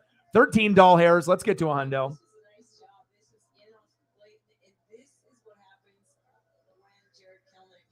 Continues to stay with that approach, especially with the lefty on the hill. I mean, you're just trying to keep your bat in the zone forever because I think that lefty release point is like behind your head. Your front side is telling itself, I want to open, I want to go. Nice job. Caballero. 8-1. Yeah, baby. I mean, for us getting our ass kicked a couple times by the Yankees, winning that big game with Wu, and then winning this with Gilbert, I thought for sure that there was going to be a high probability of a loss and maybe an ass whooping. But we had the rain delay, and the rain delay helped us tremendously because normally Logan Gilbert's going to lose the start the way that he's been pitching lately and whatnot. So, and I'm really digging the blue and the new font. It's really soothing. I did the yellow, a crime tape for the longest time, but I was like, I need to have something else. And then we'll, if I do ducks, we'll do like a green apple because green apple but it's so bright and kind of aggressive. I need something a little bit more calming to my soul. The ducks, apple green is like in your face, kind of like a yellow and whatnot. And red is just too aggressive, but I definitely like the shades of blue. They make me feel calm and they make me feel, good, like with all the water backgrounds and shit that we do for the freestyle streams. So appreciate you. A little dono action for Sarah with $1. And that's what we do for people here. When we donate sometimes, you'll donate for someone else. And I love that about you guys. Cause you know what, if I was in this room and someone else was the host, I would do the same thing too. Yeah, we were going to get you anyways. See, we care about you even when you can't, Same thing with Mike. Yeah, well, you guys, and the thing about you and Mike too, it's not like you guys donate $1. When you guys donate, you guys usually donate 10, 20 or more when you can. And sometimes multiple times where you guys are doing like your own dono train for me, and it's impressive and it means a lot. And not everyone does it. And, don't ever feel bad, the two of you, And like I said, I've been able to increase the fan base from people that are under 40 and then over 40. It used to be everyone was like 35 and under from the most part. It was like, I think maybe 15 to 35 was kind of like the main wheelhouse back in the day, but now where it's like half 40, under 40, and the other half is over. And I love that because I like being able to have people my age and older, because you can learn from people that are older than you or similar in age. And then you can also get the younger perspective from like Elliot and Matt and a few of the others also. So it's a nice blend, of young, as young as maybe 18, and then as old as, like 90 to 100. So.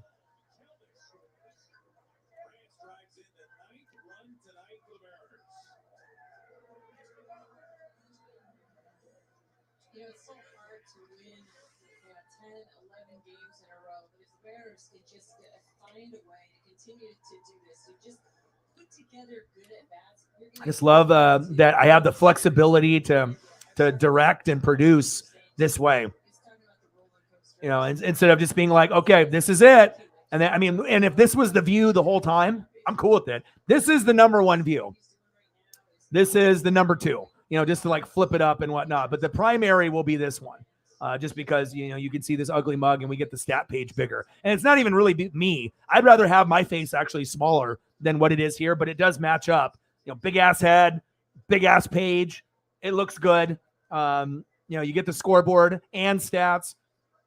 We're going in the right direction. And I felt that, we needed that too for like NASCAR and other things, because like I said, I want to be able to grab those people that may not want to stay in a room that doesn't have a scoreboard or stats in front of them. I know some people are visual people, and then once they see that there's no scoreboard or page like this, they just leave. So I want to be able to grab those people and then have them meet you guys, and then we'll see if we can keep some people around. So.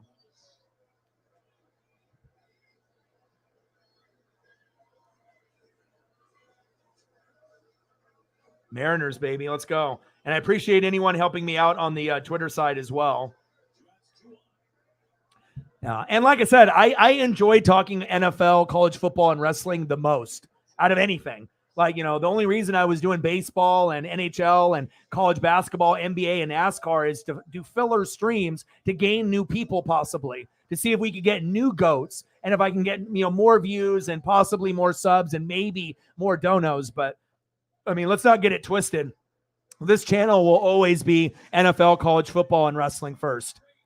We just have the versatility to do everything. 9-1. Mariners, bases loaded. Yeah.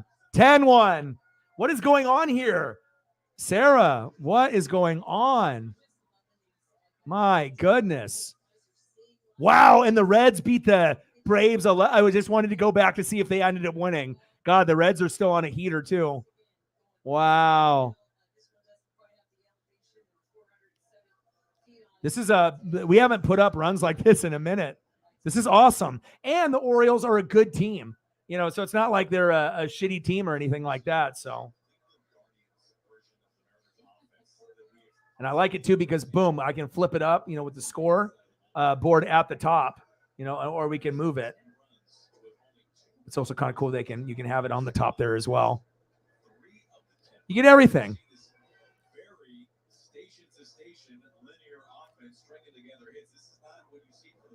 Oh, yeah. Well, like I said, this is going to be permanent on the channel moving forward starting today. This is the debut of it. So I wanted to save this for later, but I wanted to make sure I showed the real ones, the loyal to the soils, the true ones, what it's about. So we will use this for everything. So it'll be for NFL streams, for USC, for college football, for NASCAR. So it'll have all the names of the drivers and the position. And I don't have to use ESPN. I can go to NASCAR.com and I can do that page. We can do it for WWE. We can do it for AEW. We can, do it for the Kraken. But yeah, we're going to do it. So it'll essentially be our scoreboard / stats and analytical page. So that, the people that want the scoreboard, they can't bitch anymore. You can't complain, and then obviously if you want stats, boom, you're going to be able to have many. And I'm able to change it on the fly. So if we want to go here and then I'm like, oh, NASCAR's on, boom, and I want to go to NASCAR.com, then I can put that on. So everything can be adjusted on the fly. So that makes it pretty fucking exciting moving forward. We don't lose the ticker. We still get the photos, and we're just getting better thumbnails and now better camera angles to work with. So.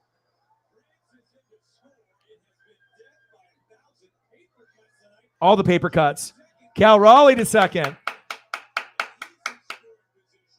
11-1. My God, this is awesome.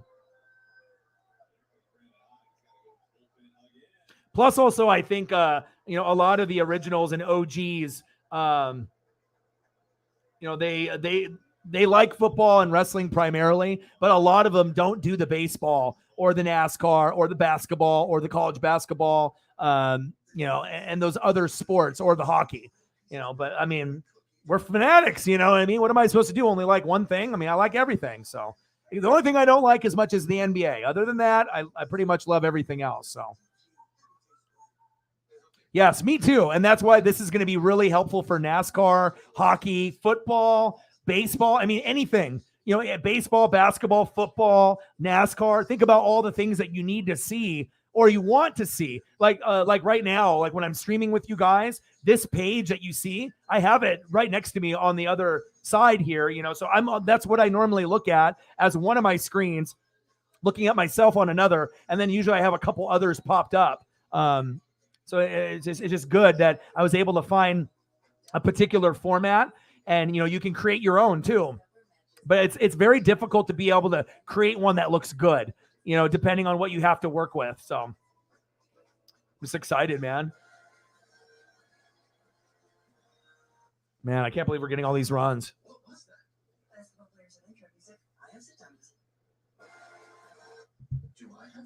Top of the 8th. Oh, I haven't even checked up on the Dodgers. What is it? 3-2.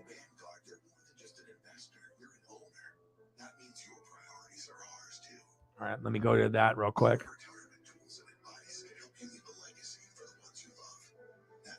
All right, what do we got? Diamondbacks and the Giants, Astros and the Dodgers, Nats, Padres, Angels, Rockies, and obviously this Mariner game that I'm watching. Julio's in the All-Star game home run derby, which is cool. Maybe he'll win it this year. All right, cool. All right, let me know what you guys want to do for any type of photos or anything else. Or like I said, when we do these freestyle streams, you know what I mean? If I'm not actually doing a game, like calling a baseball game or basketball or hockey, or, these streams are for you guys. It's for mental health. It's being able to give you guys your favorite things, and I don't mind, clicking buttons and, putting in that work. So, obviously the people that donate, they get the first dibs, but then obviously if we get to a point where we're waiting on that next dono, anything that you guys want to bring up and discuss, NFL, wrestling, any topic, it could be about the submarine, that obviously obliterated, anything that you want to go over. I mean, I'm going to be watching games at the same time. So, take this time to be able to utilize the opportunity to be able to ask any question that you want to ask. And like I said, if you have a good question or a topic, it's going to lead to a photo based on what you're talking about. And then I can obviously do that for you guys on that end too. That's why the photo thing is so cool, because it's never ending. Like there's never going to be a point where we're going to run out, of things to be able to show or talk about. So, all right. So I got the Dodger game up here on the computer now too. Come on, Dodgers. And obviously this Mariner game we have a comfortable lead. Let's just say that 11-1, man. Awesome. Let's go Dodgers.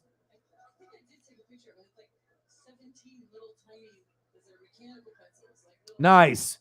I can't even tell you. I can't even tell you when the last time I've even seen one of those. It's been a long time. Yeah. You want like just a good, like some good scenery. All right. Something good for the soul.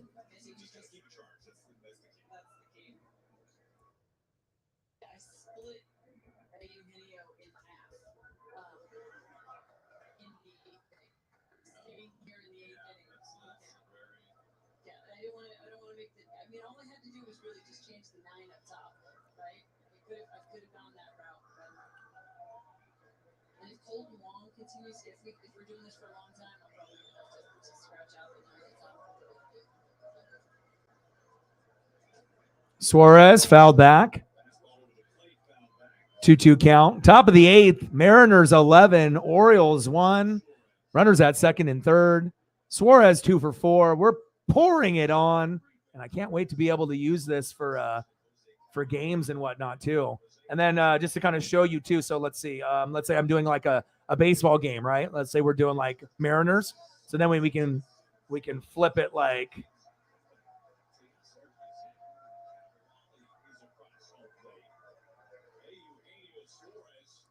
So then we can, be like that. So and then we can actually, be there at the stadium and whatnot. So kind of cool, you know what I mean? So now it's just, regardless of where we go or what we do, there's a lot of modifications that can be done on the fly.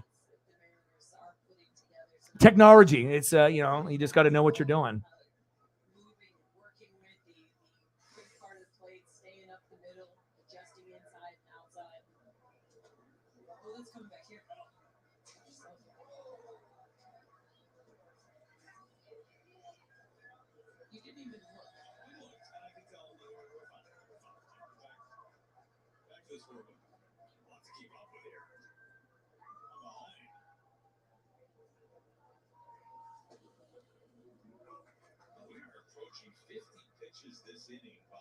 Oh, baby.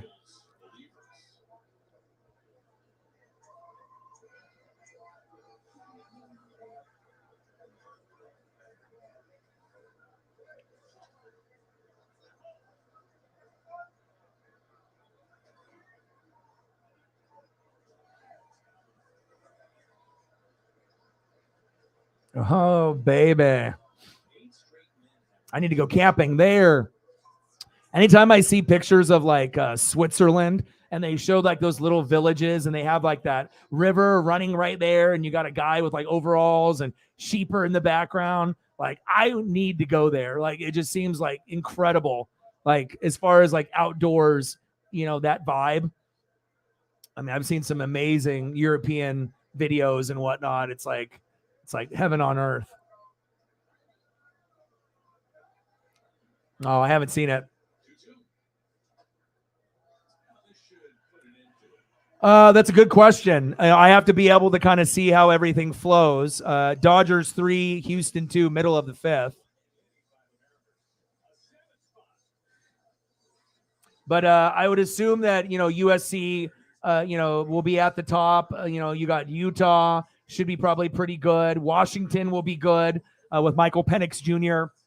Utah's good at defense, and they run the ball good. They got a good head coach. And then Oregon might be the 4th best team at that point. Oregon State also will be good. So Oregon will probably be like the 4th or 5th best team, unless we get incredibly lucky or there's injuries. But it's like, I don't think our defense is going to be able to, we're going to be able to score points, but I don't know how we're going to be able to stop some of the good teams, like USC and Oregon will be scoring points, but who's going to play defense? Utah's got a defense. Washington's defense will be a little bit better. Oregon State looks pretty solid, that they have a good offense and defense, and they ended up getting the transfer, from Clemson. So Ukulele. So Oregon State actually is probably the sleeper where they could win the Pac-12. Oregon State, USC, Washington, Utah, I would say all have a good shot. Oregon, not so much. We're going to be somewhere between probably 3rd and 5th.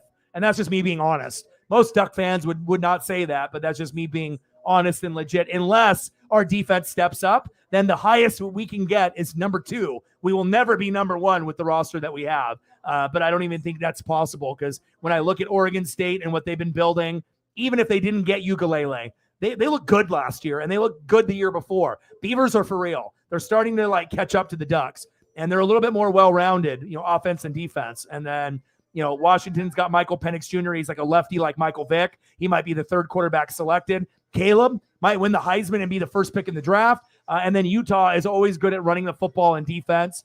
They just can't get over the hump on like Ohio State and like the Rose Bowls, but they're damn good, That's kind of how I'm feeling, just to be like honest and not being, biased and whatnot.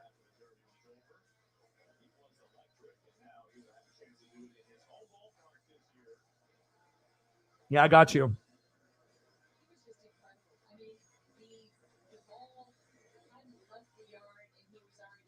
Washington and Utah. Yeah. I'm telling you, Oregon State, and me living here in Oregon, if I didn't believe it, but I don't know if you watched any Clemson games, but the Ukulele kid is really fucking good. Like there is a chance. Like if the Beavers defense can match the offense, with this ukulele, and if he ends up, just balling out, there is a chance, where you could get some surprise teams up there. I think everyone kind of assumes USC, Washington, Utah, you know what I mean? But I wouldn't count Oregon State either.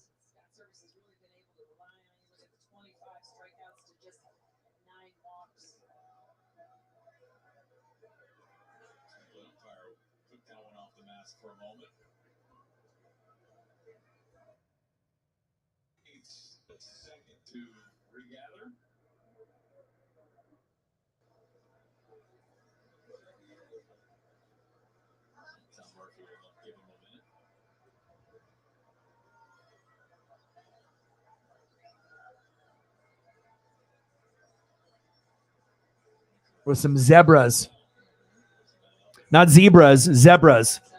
You gotta do it like Bear Grylls. Mount Kilimanjaro with the zebras feeding with their young. Japan has got some amazing scenery too. Sometimes you go to like these different flower areas, and it's crazy. It's like pink and purple and blue, and it's like a bag of Skittles just like got dumped out, but it's all like flowers and grass, and it's just wild. There's definitely some amazing scenery out in the European areas and in Asia as well.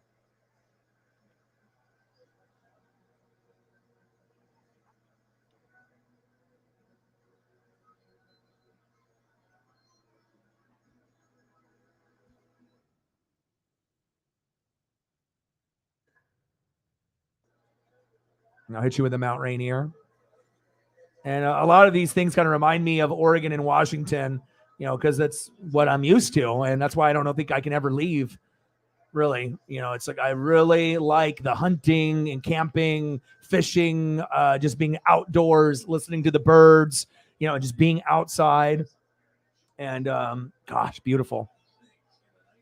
I mean, like I said, especially for someone like Mike that lives in the South, you would be in literally, I mean, you're going to live where you live, you know what I mean? But I'm telling you, like, as far as a hunter or a fisherman, it doesn't get any better than the Pacific Northwest in Oregon. It really doesn't. I mean, you're going to have, everyone's going to have their own hunting vibe across the country, but just based off our landscape and how much trees and water we have, I don't know if anyone really comes close to us, honestly. 13-1 Mariners. Is that good? It is beautiful. I mean, that's why I go to the, the river every day. And it's kind of crazy too, because I was, and it matches with like the blue too. Like there was a person that was throwing away a metal outdoor seating set with a table, like these metal chairs that had the cushion. So I decided to grab one of them since they were just going to be tossed for nothing, right? And I walked with it for about a mile, and then I brought it down with me to our little spot, by the river. So that way, when the fishermen come, that there'll be a chair for them. Or when I show up with Paisley, instead of me sitting on the ground in the dirt, if I want to, have a rollie, or if I just want to stare, at the water and look at Paisley, eat the grass, and we can look at ducks and fish jump and whatnot and listen to the birds. It's just nice to be able to have somewhere where you can sit down. So I've been extremely lucky on some of those things too.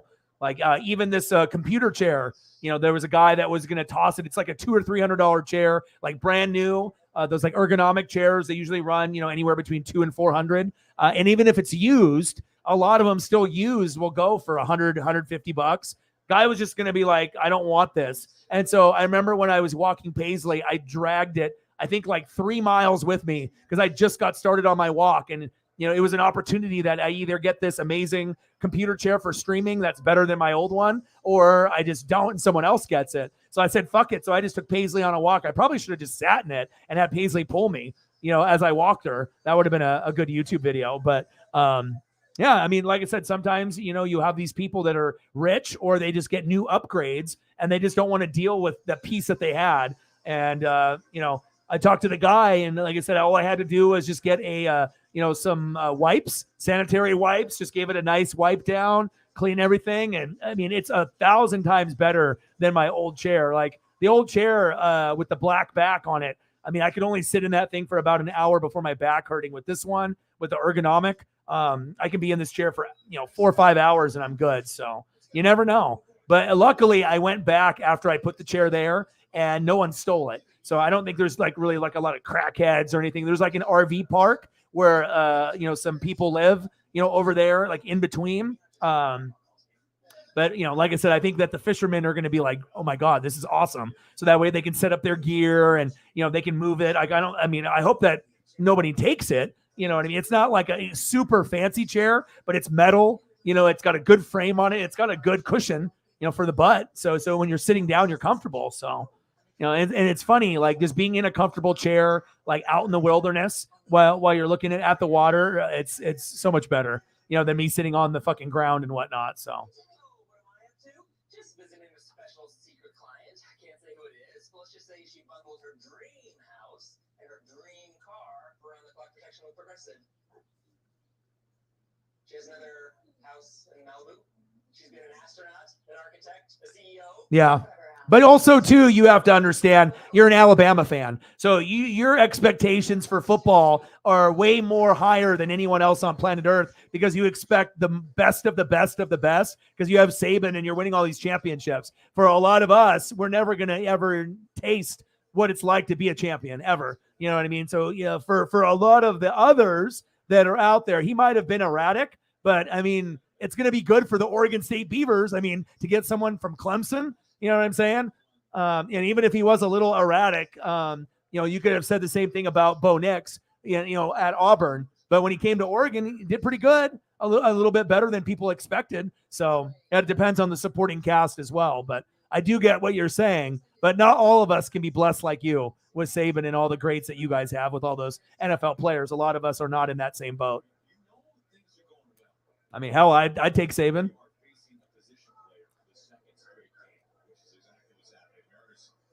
All right, what do we got here? Matt's doing some work. Davante Adams, number 1. Hell no.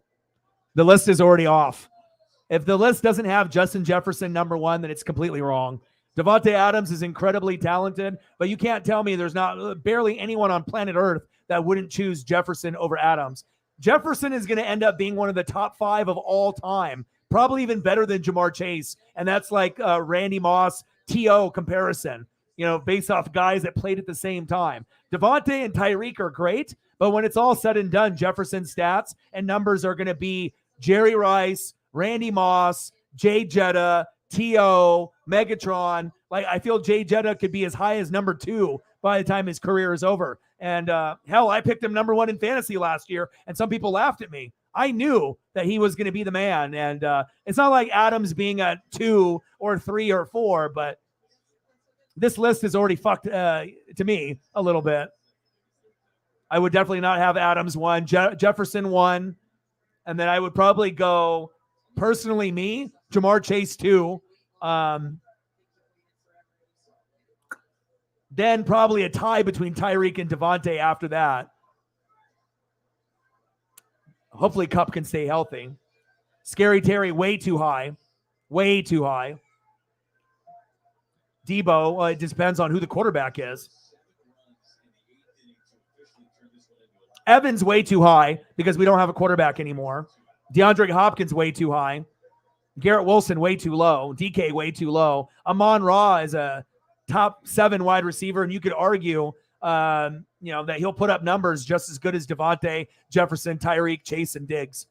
Anyone that had him in fantasy, Sarah, and anyone that followed his career, me, he is the real deal. Even if in fantasy someone took Amon-Ra over Garrett Wilson, I wouldn't be mad. Amon-Ra's nice.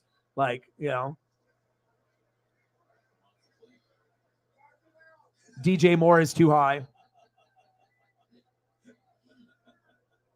Godwin is too low. But again, we don't have a quarterback anymore until we get one. Keenan Allen at 25. This list is crooked.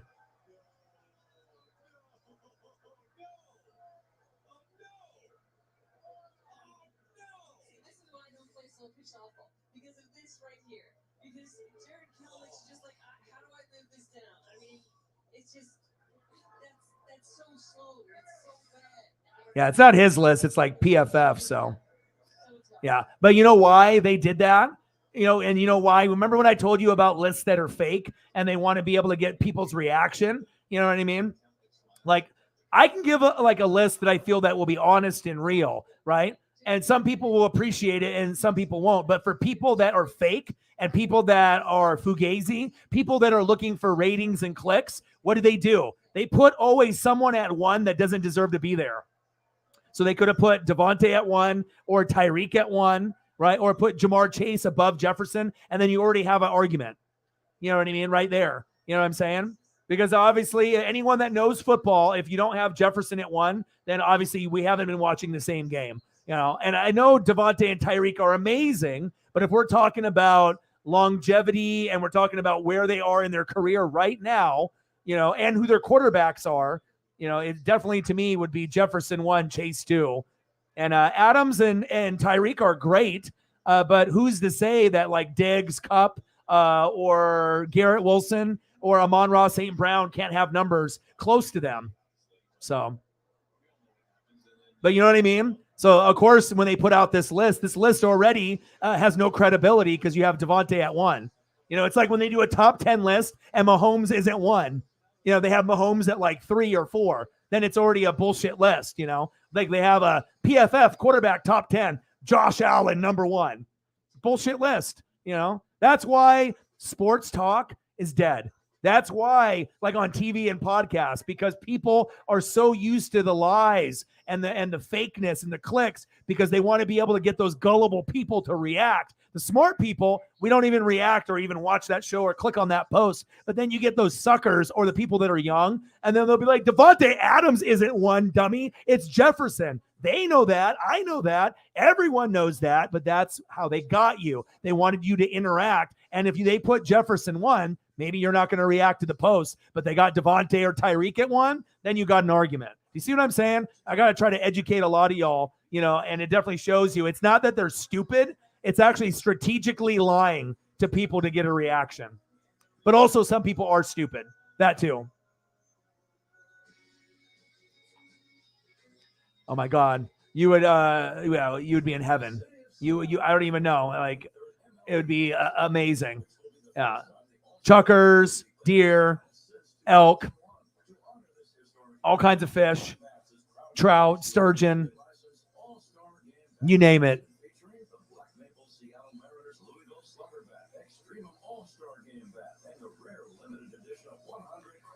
Yeah, there might be a chance that he'll never be the same player he was ever again.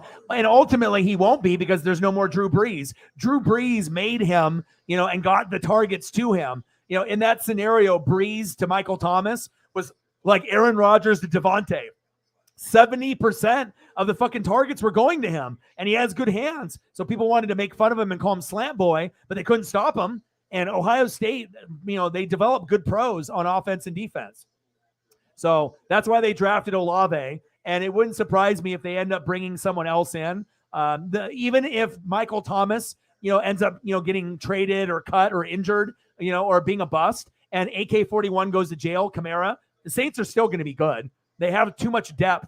And now you have Carr at quarterback, which I like. And like I said, the rest of the division sucks. So you should be able to run the division for a couple years. But even though I'm a Bucs fan, and I know Michael Thomas loves to talk shit, and him and Evans, and there's a lot of bad blood there. I am actually hoping Thomas can get healthy again. I know a lot of Bucs fans will be like, I hope he never plays again. But I mean, I love greatness, and I would like to see him be a top 10 receiver again. But I don't know if that will ever be possible.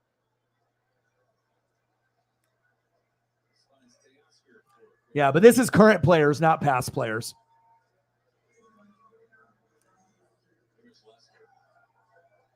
Yeah. But Steve Largent isn't going to be in anybody's really top 5. I mean, for Hawks fans, we can appreciate him. And he was the Jerry Rice before Jerry Rice. But if we're looking at career numbers, most people, are going to have Jerry Rice 1, right? Randy Moss 2, T.O. 3, Megatron 4, and then number 5 is debatable. And then that might end up being Justin Jefferson, or, you'll have some of the other legends, Largent and these other guys, Larry Fitzgerald, there'll be a lot of others that we could, debate on, but I think non-debatable. And then also you can go way back, like in the 60s and the 50s and the 70s when you're looking at like Carmichael and, you know, some of those old school people from like the Packers and the Eagles. But I mean, I guess it just depends on how far, you know, in history that we want to go back. But I think most NFL fans that have watched the game, Jerry Rice, Randy Moss, T.O., Megatron, that's kind of a solid 4. And then number 5 is kind of where it's up for debate.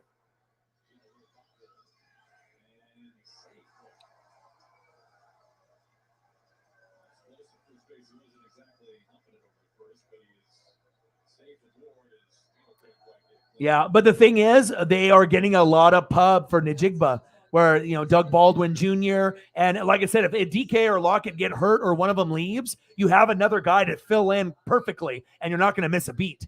You know, so it's looking good. You have to understand, you know, it's not like everyone hates the Seahawks. If anything, the Seahawks became America's darling last year with Geno. You know, no one knew that was going to happen. You know what I mean? So it's not like, you know, you might get Niner fans and Rams fans and Cardinal fans talking shit because that's what they're supposed to do. They don't want to give you any credit. You know what I mean? And of course, Seahawks fans will, you know, fire back, and some of them will be rude and, you know, say shit that they don't need to say to those fan bases and others. It's not like all Seahawks fans are innocent. You know, you get some Seahawks fans that are assholes too, right?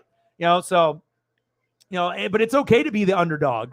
You know what I mean? You just have to look at the teams. It's going to be the Eagles and the Niners and the Saints, you know, kind of as like, you know, the main teams, and the Vikings. And then, you know, if you have to be one of the other teams like the Cowboys, the Giants, the Seahawks, the Lions, you know, it's nothing wrong with that. You can be a 10-7 team and make the NFC Championship game or the Super Bowl. You just want to get further than you did the year before, if possible. Bag an elk and catch a pike, yeah. Yeah, but do you see what it is? See, a lot of people, like, remember I was telling you, people see things in black and white and see the obvious. Most people see shit like this, right? You know, that don't analyze it, and they just think, you know, either they're stupid, you know, or whatever, you know, it is. Like, this is a wrong list. But again, depending on who put out the list, they actually are smart, but they're trying to bait you to engage because they know Adams isn't number 1. They know it, you know, but they want to see if you're going to complain about it. And that's how they, you know, they get people on Good Morning Football and these programs where they make these lists where they know it's not a correct list. They're going to put someone questionable, you know, or like doing a top 5 quarterback list and Joe Burrow is not on the list.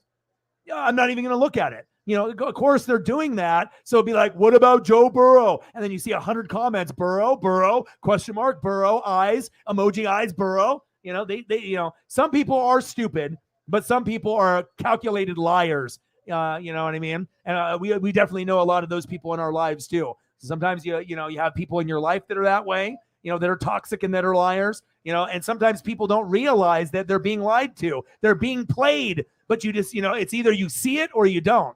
And the only reason I see it is because I'm in this game and I know how shit works, you know. And I also see things from other people's perspectives. And I know how people can be fucking fake and be liars and whatnot. So next time you see a bullshit list like that, ask yourself, you know, a quick question. Are they a reliable source? And if they are, they're only doing it for clicks and a reaction, unfortunately. Mariners, baby, 13-1.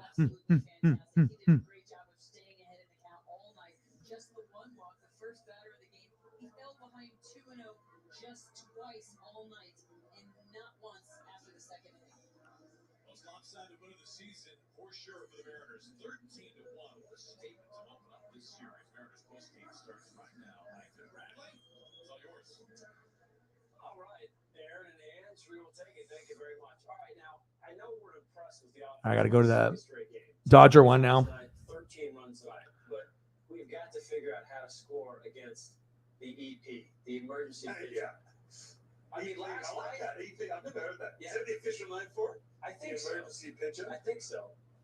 Ooh, Alabama and Kansas State Sugar Bowl is on SEC Network right now. Ooh. Oh, Truck Series is on. Is this today's? Oh shit. I haven't watched any of this Truck Series yet. Rackley Roofing 200. Nashville. This must have been on earlier today. I doubt that this is still going on. It's probably like a replay. All right. So I got Alabama, Kansas State, Astros and Dodgers, or I can watch a little NASCAR truck. Life is good. And that's why one thing that, like I said, I can't, thank you guys enough, for Mike's love for NASCAR. Now I watch trucks and Xfinity, and I got back into NASCAR, and he's one of the main reasons. And obviously with Megan and Sarah and Odin's son and a few of you others got me to do the hockey. And I really appreciate that too. Once I buy into something, I'm all in, and then at that point, it's just about being able to read and watch film and try to get caught up with you guys with all the knowledge that you guys already have ahead of me. So, all right. So boom, now we're at the, I clicked on the wrong one. I didn't want that one. Astros, Dodgers. Hello. There we go. Really did a nice job statistically. We talked about it from his first outing when the strike percentage was down, whether it was in the zone or first pitch strikes. But tonight, much better with first pitch strike, much better in the zone. Yes, he gave up a couple of home runs and 3 hits, but the effectiveness was still there. Boom. And he started to really build into this early part of his career. Come on, Dodgers. 3-2, baby. Anything to beat the Astros. Bullpen lately, Oral. Those numbers highlighted in yellow, they will play. Last 3 games, 12 and a third, nada. Yeah, but that's your bias for Steve because you're a 12. Because if you ask a million people if Steve Largent is better than Jerry Rice, not one person is going to say Steve Largent. I mean, Jerry Rice, you have to look at the records, the yards, the receptions, the touchdowns. He's number 1. So, Steve Largent, his numbers they're not on the same level, So it's like Steve Largent might have been the Jerry Rice before Jerry, but he didn't continue his career on the Jerry Rice pace, for that consistency and the amount of yards. And also it helps when you have Joe Montana and Steve Young throwing to you, obviously as well. And that's just being honest and real. There's nothing against Steve Largent, but he ain't better than Jerry Rice, not in a long shot. That's just your love for the Hawks that will make you want a little bit more recognition. But again, that's me being honest and being real rather than catering to people and being like, yeah, Largent is number 1. He's not.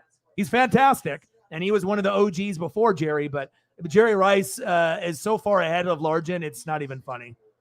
And Largent is a Hall of Famer. So that's saying something. That's just being real.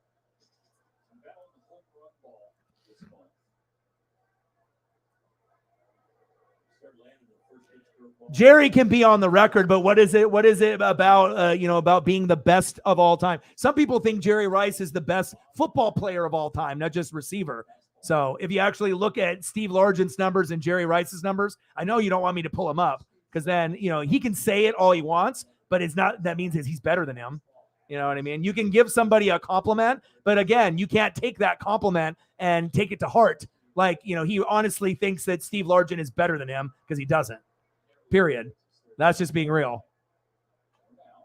I mean, if you want me to pull up the stats and show you what Jerry Rice's overall stats are for his whole career compared to Steve's, it's not going to go very well. I mean, Steve is great, and he's a Hall of Famer, and we love him here, in the Pacific Northwest, right? But he ain't on that Jerry Rice level. Shit, even Randy Moss, T.O., Megatron, you have to look to see. It's like about how many yards you're getting, how many touchdowns you're getting, how long are you playing for? A lot of these factors go into line. And it's not a matter of like, I'm trying to be right and you're wrong. But in this case, like I said, no one is going to say that Steve Largent is better than Megatron or Randy Moss or T.O. or Jerry Rice. Very, very good player, Hall of Fame player, but there's just a difference between the levels of greatness. And like I said, if you love Steve Largent and you love the Hawks, it's that bias. You see, it's like sometimes you don't even want to be overly biased, but when you love your teams and players as much as you do, sometimes you don't even realize how overly biased that you are, about your teams. Everyone is to a certain degree. You know what I mean? But that's just how it goes. It's just your love for the team and the players sometimes will overshadow reality. It's like, you know that there's other things that are out there, but sometimes it's hard to come to the conclusion that other people from other squads might have been better. Even if your guy was really, really good, that's just the reality of how sports goes. It's about the statistics. All right, where do we want to go with photos? I'll throw up a Largent for, though. We can always throw something like that up. I'll pay some homage to him.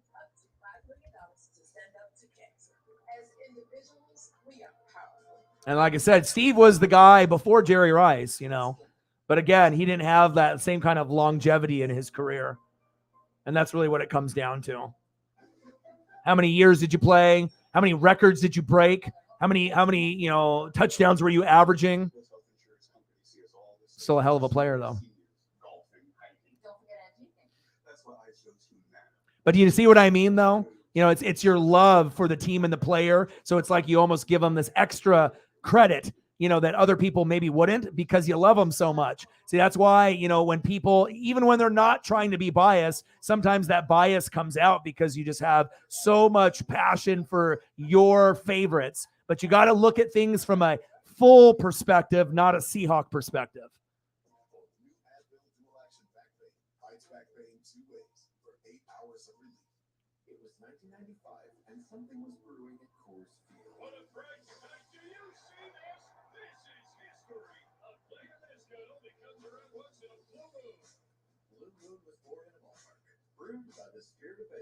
It's like your love for Jim Zorn. You're going to have a lot more love for Jim Zorn than 95% of the people in the 12, you know, in the Hawks Nest. You know, some of them might have some appreciation for Zorn, but not like you. You know, you're going to be number one Zorn compared to most of the other people there.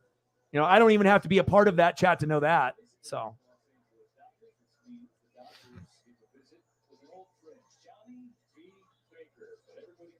Oh, of course. You know, look at that one. That's what brand new one I got there for you.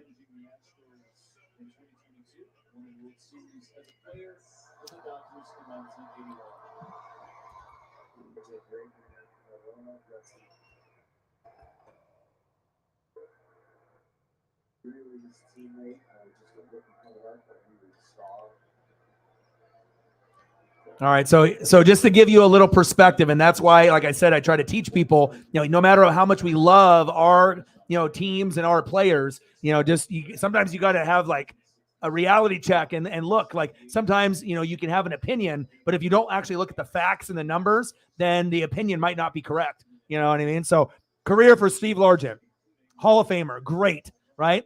5'11", 187 pounds, okay? 200 games, okay? 819 receptions, 13,089 yards, 100 touchdowns. I believe that is the total. Let's look to see if I have anything else here that I'm missing. I think that's pretty much all accurate there. Okay.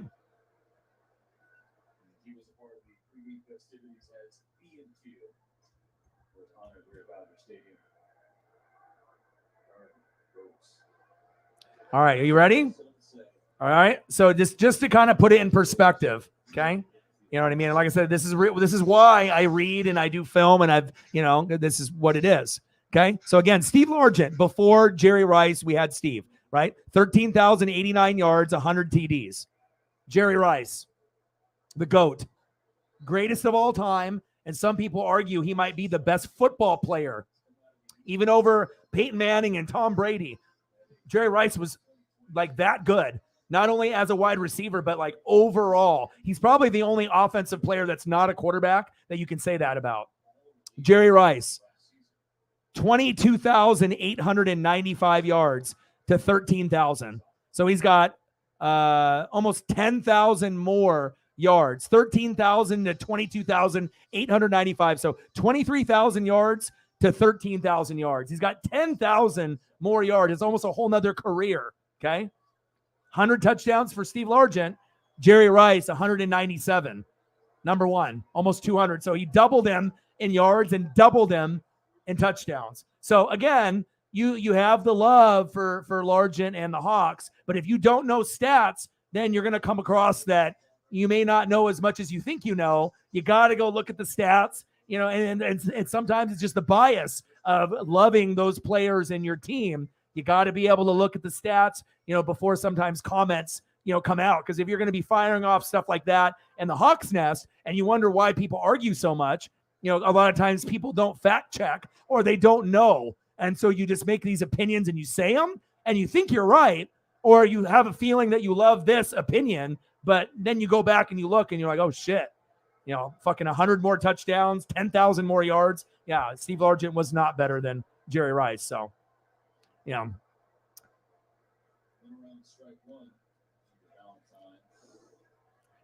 well, this is kind of a biased comment with the stick 'em.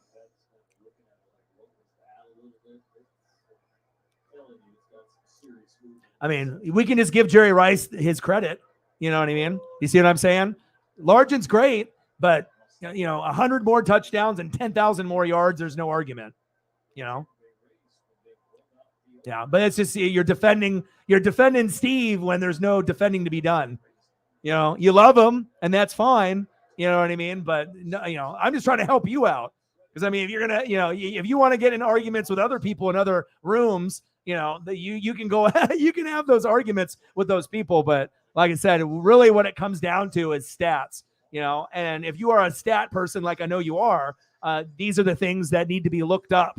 So that way, if you do go to battle with someone, based off a verbal battle of sports wit, and you want to come out on top or at least somewhat correct, you got to be able to look at the overall numbers of guys, not like just Jerry Rice, but look at T.O., look at Randy Moss, look at Megatron, so, like I said, sometimes it's hard to be able to give credit to others that aren't on your team or your favorite. So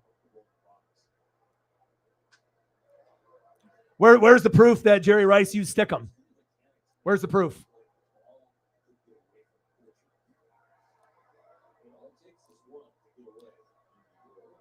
I mean, and regardless, if you're gonna, say one use hands and one use stick 'em, that isn't gonna fly with anybody in the NFL circles. Jerry's the GOAT. That's just how it goes. Just because, I mean, you're a Seahawk, he's a Niner for a majority of the career. It's the rival, but you're not going to be able to win that argument with anyone.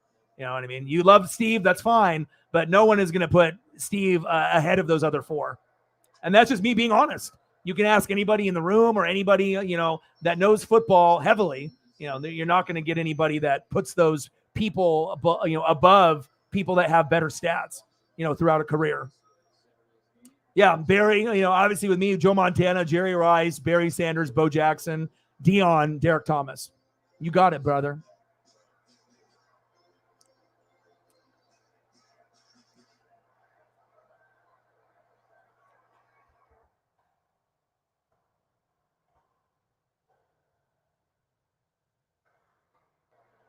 Okay. So, and even Randy Moss is above and beyond, as well. Okay. Steve Largent, you're old school, right? And I love old school, but like I said, just because we have this love for the past in the 70s and 80s and 90s doesn't necessarily mean that all our heroes and the people that we love are going to be better than people that are on other teams that are later, in the generations in the 80s, 90s, 2000s. So again, Largent, 13,089 yards, 100 TDs. Jerry Rice, 22,895 yards, 197 TDs. So pretty much 10,000 more yards, 100 more touchdowns. Randy Moss compared to Largent, it's not even close. So 13,089 yards, Randy Moss, 15,292. So the yards is somewhat close, but the touchdowns is a big difference, 156 to 100. So, if it was 100 to like 105, maybe we have a little bit more of a closer argument, but you just have to look at, the football changes over decades too. Running league, passing league, but talent level, but I'm telling you, if we ended up doing some kind of like fantasy, type of draft and you had a choice to have, Largent in the prime or Randy Moss, I don't think anyone would even choose Steve Largent, like most. I mean, you could be a Hawks fan and choose Largent because you're a Hawks fan, but anyone that's not a Hawks fan, no one is going to be picking Largent over Moss. And again, it's not like I'm saying that Largent isn't good, but it's just your bias for loving your type of players on your team without maybe realizing how great the others were in the top 4, top 5. So, yeah. And like I said, we can have different GOATs from different generations, 50s, 60s, 70s, 80s, 90s, but some people are eternal. The Joe Montanas, the Jerry Rices, the Barry Sanders, the Bo Jacksons, the Dions, the Derek Thomases. You're not going to replicate that. It's like Jordan, you're not going to get another Michael Jordan. We had a Kobe Bryant, but like sometimes this greatness that we have, the Wayne Gretzky, that ain't going to be fucking duplicated. So we can see some of the greats that we had in the 80s and 90s and also part of the 70s. And Steve fits that bill that played in with those legends, but there were just others that were playing that, might have had a little bit higher of numbers. But again, back in the time that Steve played, yeah, you could say maybe Jerry, then Steve back then, when he played. But then once Steve left, and then we went further along in the 90s and the 2000s, and we got to see T.O. and we got to see Randy Moss, then you start to see kind of where the stats go.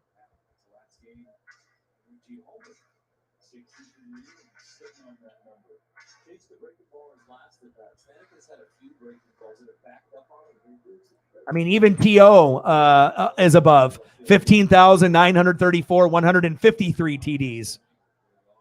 So it shows you, he's either 50 more TDs by some of these guys like T.O. and Randy Moss, or 100 more and 10,000 more yards. So it shows you the longevity of a career. That's what makes you a GOAT. I mean, like when you look at Tom Brady and like LeBron, it's about how many years did you play? Did you play 8 to 10 to 12, or did you play like 15 to 20?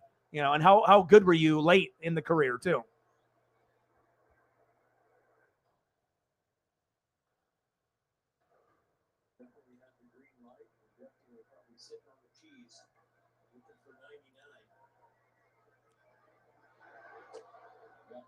I mean, and then you got one that, had lower TDs, but he retired in his prime, like Barry Sanders. Megatron, a lot of people have him fourth. Only 135 games played, right? And then Largent had 200, right? So if you look at Megatron only played 135. He retired in his prime, just like Barry Sanders did, right? 11,619 yards. He had 83 TDs in limited games. So then he only needed 17 more in 65 games to be able to get to where Largent was. So that's why Megatron is above him also. Because if Megatron didn't leave the game in his prime like Barry Sanders, there's a chance that Megatron would be number 2 overall behind Jerry Rice. And obviously we already know how Barry Sanders is as well. So, it's a history of the game, and like I said, sometimes you gotta look up the stats. You got to be able to, watch the games and be a part of the history. But I do appreciate him. Great player. Moderate to severe eczema still disrupts my skin. Despite treatment, it disrupts my skin with itch. It disrupts my skin with rash. But now, I can disrupt eczema with Rinvoq.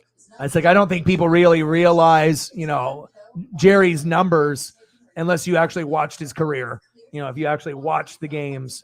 Not a lot of people watched a lot. I mean, some people did if you're a Niner fan, but I guess it just depends on did you actually, were you about that life back then? Not every person gets into football at a different stage of their life. And depending on how deep you get into it, a lot of times people that were into football a certain amount, in the 80s and 90s, we are way more in the internet era in 95 and on. We have a lot more film and a lot of other things to go on, but it just depends if you ended up watching in that time period. And obviously once we got into the internet era, it's completely different too. But it shows you like how wild Jerry's numbers were. And literally he's the only player that could be considered a GOAT that's not a quarterback. I mean, that, and like I said, anyone that watches football and has that history, I mean, they'll tell you that as well.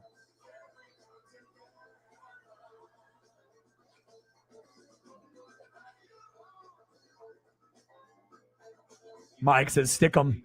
Lester Hayes.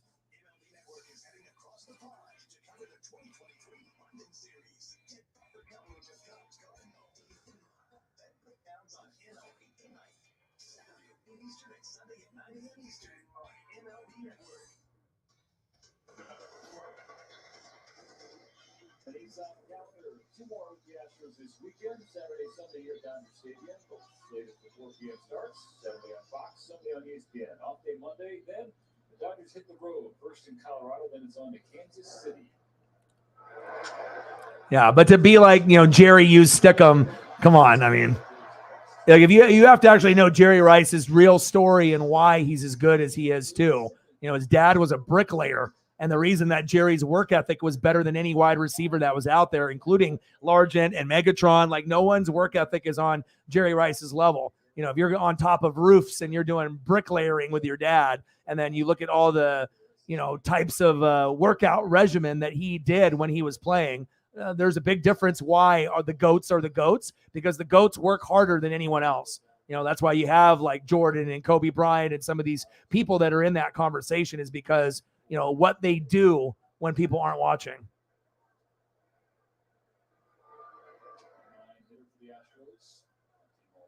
See if I can find a Lester Hayes here. There he is. 13 doll hairs. Let's get to a hundo. I think something of note for Mike Grove the last 2 innings is how he's got the first batter out in each frame. Because as we've seen this year, he's had issues whether it be walks or giving up hits to start innings, and then you're working for stretch. Ooh, crush that. Top of the 8th, Dodgers 3, Houston 2. Now, let me know where you guys want to go for photos. I'll just be watching this particular matchup, and whatever you guys want to discuss and go over, you let me know.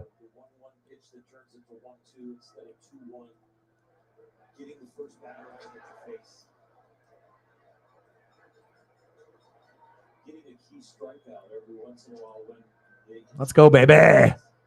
See if we get some of the other GOATs to kind of come through. Those are the little things you analyze, your stuff, your mechanics, but also the different strategies that you execute. For Michael, for me, that last slider, we've seen a couple in this inning. Sometimes what do you want to see, Sarah? Anything you want to see? I'm going to delete some of these other photos here.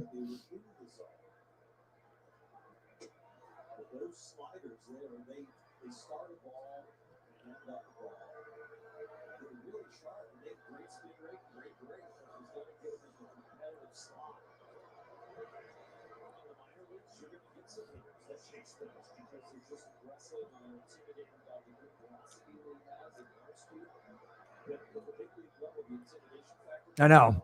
Yeah. Yeah. Like I said, you know, for me, you know, like I said, I you know, lived that. And like I said, I've watched many, many documentaries. Hell, if I wasn't a Buccaneer fan, I probably would have been a Niner fan, honestly, because I really did love Rice and Montana and, you know, Tom Rathman and Brent Jones and Merton Hanks and Dion and Romanowski. I mean, they had the squad, Ronnie Lott, but, you know, they didn't have enough defense really for me. And I didn't want to be a bandwagon and hop on 5 championships. And I had a feeling they never were going to win again, you know, or not for a long, long time. And I was right. So, but like I said, you know, working with his dad, you know, no one had a better work ethic than Jerry, and no one ever will. But I think based off pure talent, you know, Justin Jefferson is on the Randy Moss, T.O. Megatron level. And I think he can pass those 3. And that's saying something. I think that when it's all said and done, I think that there is a possibility that Justin Jefferson might be the only one, you know, unless Jamar Chase gets on a big tear with Burrow and he can stay injury-free. But I think Jay Jetta, regardless of who the quarterback is a little bit more talented than Chase. You know, I think Chase's numbers would be very good with like Kirk Cousins if they flip teams. But imagine if Jay Jetta had Burrow. I mean, I think the numbers would be a little bit better than even what Chase gives you. And Chase is amazing too. You could argue that those are the 2 best receivers that are in the game right now. So.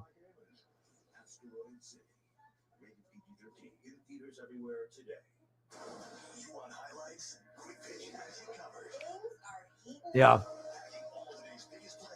Yeah. And like I said, I don't need to argue or do this. I just have to spit the facts, you know, and let people know what is what. You know what I mean? So that way, if you want to be able to have that type of opinion and you say it somewhere else and you get in an argument and you wonder why, you know, sometimes you've got to, you know, if you didn't live it at the time, you have to look it up and you have to be able to look at those things. So. Yes, I do too. I love seeing people that earn it. And that's why I have a respect for people that work so hard for their dreams outside of what's on camera or at the games. You know, I like being able to see people work really, really hard, and, seeing what their workout regimen is. And if you saw the hills that Jerry Rice, would run, no reason to even think that even Randy or T.O. or Megatron, as great as they were, as physical phenomenon athletes, but they didn't have one thing that Jerry had: the football IQ and the work ethic. Jerry was never the fastest. He never was the strongest, but he would outwork you. And he actually had blazing speed once he got going. He didn't have good speed in the first, maybe 10 yards, but once he got going, 15 yards, then he was gone. So, yeah, we can't be putting any black eyes on Rice's name. That's my guy.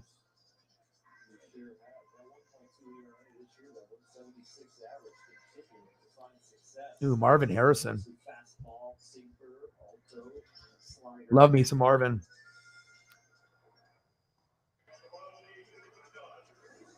After the game, it's going to be Jerry Harrison Jr. and no more Garcia Park on Access Sports at Jerry, you don't even blink, do you? Oh, no, you did. When we had sound with those teases, Nomar never talked, and now that we don't have sound with the teases, I see Nomar talking all the time. He doesn't play the game. He does. Yes. It's funny when you end up putting Marvin Harrison, it comes up with a majority of the photos of the son instead of the OG.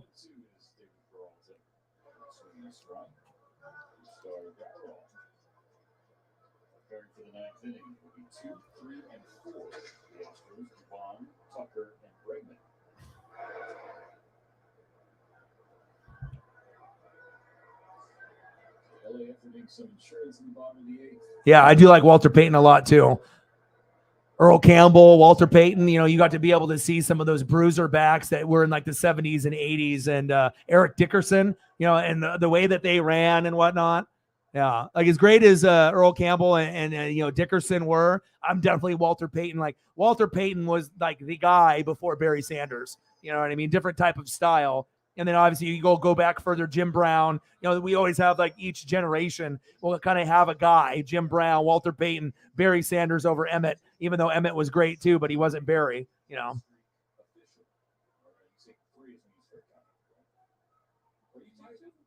counting after 0 to get to 1, but I know what you're saying. I need to stop counting. When do you start counting, Oral? Yeah, there's just certain players that are just, what separates a lot of these players, it's not just the athlete part, or who their quarterback is, it's their work ethic, and how hard they're willing to work to be the best. Like if you've never seen, what Kobe Bryant or Jordan or Brady or what a lot of these guys did, when it wasn't game time, and how much work on film study and reading and working out, and the discipline that these guys had. There's a reason why they call certain people the GOATs. And it's not just because physical talent. It's not that. You have to go above and beyond physical talent if you're trying to be the best or one of the best, and you can definitely tell with the IQ of the sport, understanding it, but then also putting in more work, and it definitely shows. Because if Jerry Rice wasn't, laying bricks with his dad, at a very, very early age that helped him get really great hands, he wouldn't be the player that he ended up being. That's 100%.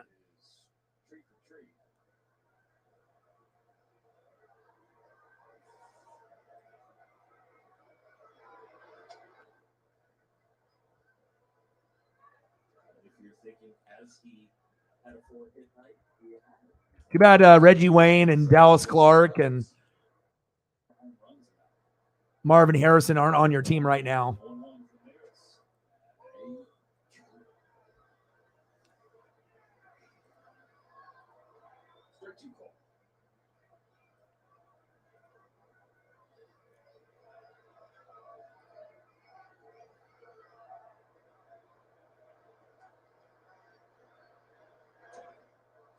Swinging. Harris got some help in that AB against Altman. So to the 9th we go. Dodgers got a bazooka coming in. 3-2 Dodgers. We're going to the top of the 9th.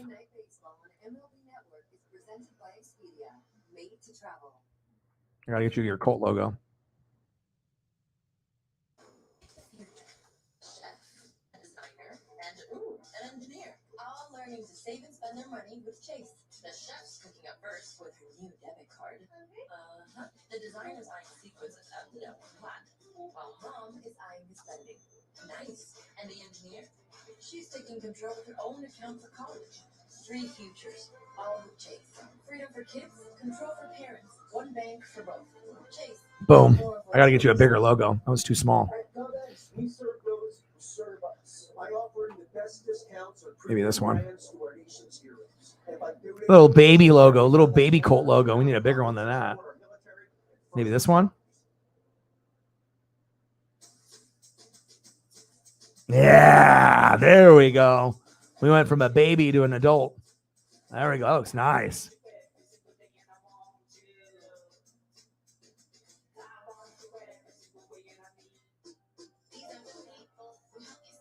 Yeah, you know what's really cool? They've been doing some games on NFL Network that had Madden and Summerall, calling some games from the 90s. Oh my God. It's like everyone's going to have their favorites, announcing and whatnot and being able to see like old matchups. But man, nothing brings me back, to that time where I was younger than Madden and Summerall or Keith Jackson calling Pac-10 games or Pac-8 games back in the day.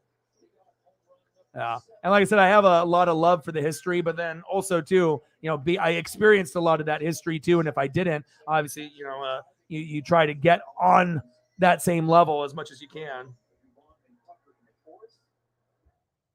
I mean, the way that Eric Dickerson and Earl Campbell and, Walter Payton ran over people in that physical kind of game. That's what was most, I think, amazing about those guys. Like Earl Campbell getting his jersey ripped and just, shoulder pads exposed and just still running over people. I mean, his highlight reel is just incredible. Don't look at the scoreboard. Don't look at what inning it is. Do the job. 2 scoreless with 3 strikeouts and a walk against the Angels on Wednesday. His first W in 2023. Back on May 3rd. Then on June 21st, his first start. Plus, I really like the old school Houston Oilers uniforms.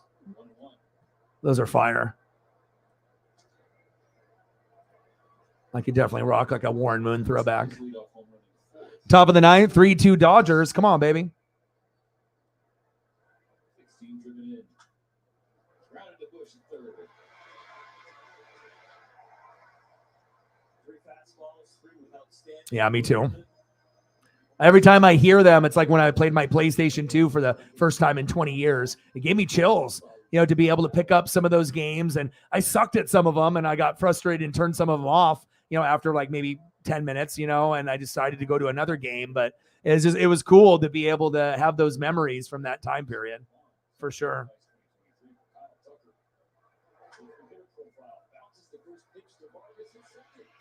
Yeah, 2 away. 1 more out and the Dodgers win, baby. Let's go.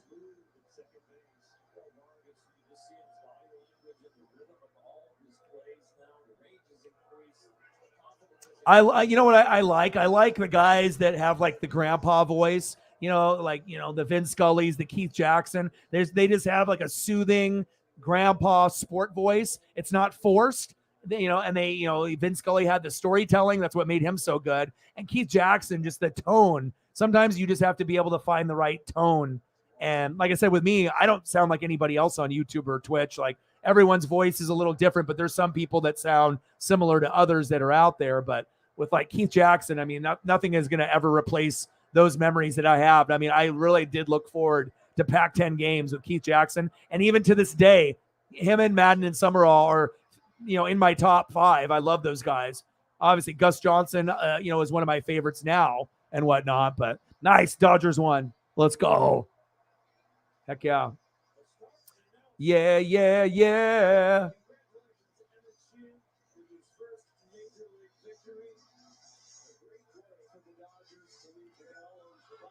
Yeah, it's crazy. You know, not everyone has that talent. You also have to be very knowledgeable, but sometimes it's just that tonality, and it's also the pace, you know, how you talk. Like if you ever listen to sports talk and how everyone does their sports talk, take a moment and listen to Colin Coward, you know, for just 5 minutes. And when he goes into his show and the way he talks, the way he pauses at certain points, you know, there's definitely a difference in people that are educated on the way that they talk and the way that they pace their conversation compared to someone that's just rambling or getting loud and screaming like Stephen A. And that's one thing that I really do appreciate about Colin. He may not be my favorite. You know, he's from the Pacific Northwest, but I like, you know, where he was, where he is now. He's going to be opinionated, but I feel that he's more real than 99% of the people that talk sports. You know, he does it based off his opinion, regardless if you believe him or not. You know, it's not necessarily like the,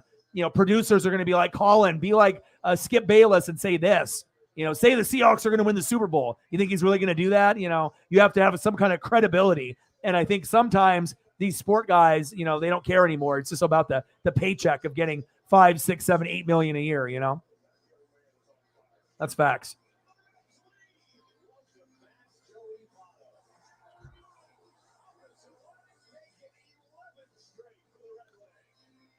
All right, I got to find something else to watch here. Oh, they're going over the Reds win streak?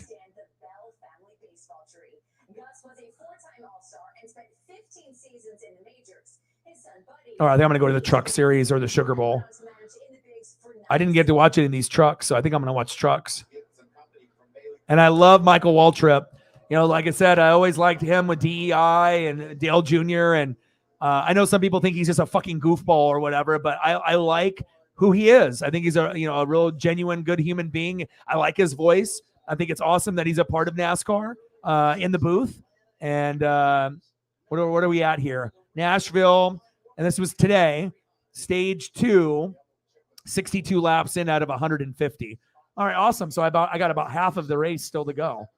Let me know what you guys want to see for photos. We'll probably go, you know, I was planning on going like 2 hours and 30 minutes or 3 hours, but I'll probably go to the 3 hour mark. It's Friday, you know, and then we'll see if we get anyone to show up here in this last 40 minutes, 39 minutes, and then we'll probably just call it a night, and then I'll be back tomorrow and the next day and the next day, and we'll grind it out. So, but you guys let me know what you guys want to see. So.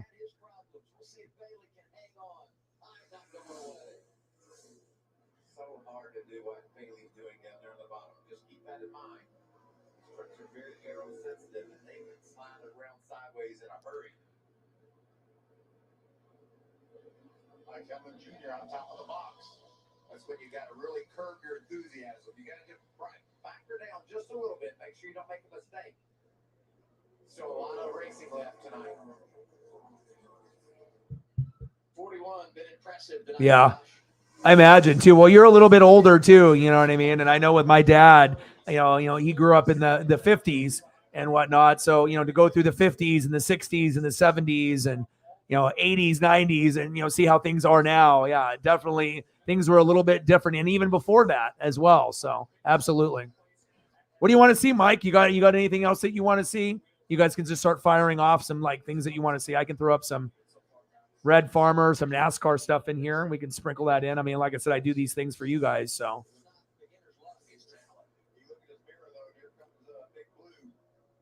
I'm just happy that there's some NASCAR for me to watch. When we were off for like a week, you know, and it's like you're almost waiting 2 weeks, didn't it seem like forever? Maybe that's just because I love it so much like you, where it's like, I don't know, like having a week off is like, I feel like, I don't know, I feel off. You know, it's like I'm missing something that I should be enjoying, you know?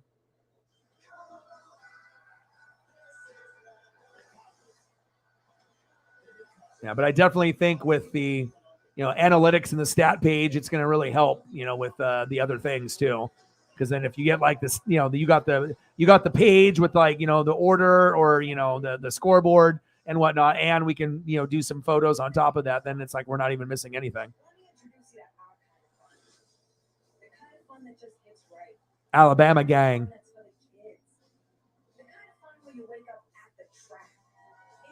An outlaw. Me and Mike are outlaws. Just like Red. All of us are outlaws.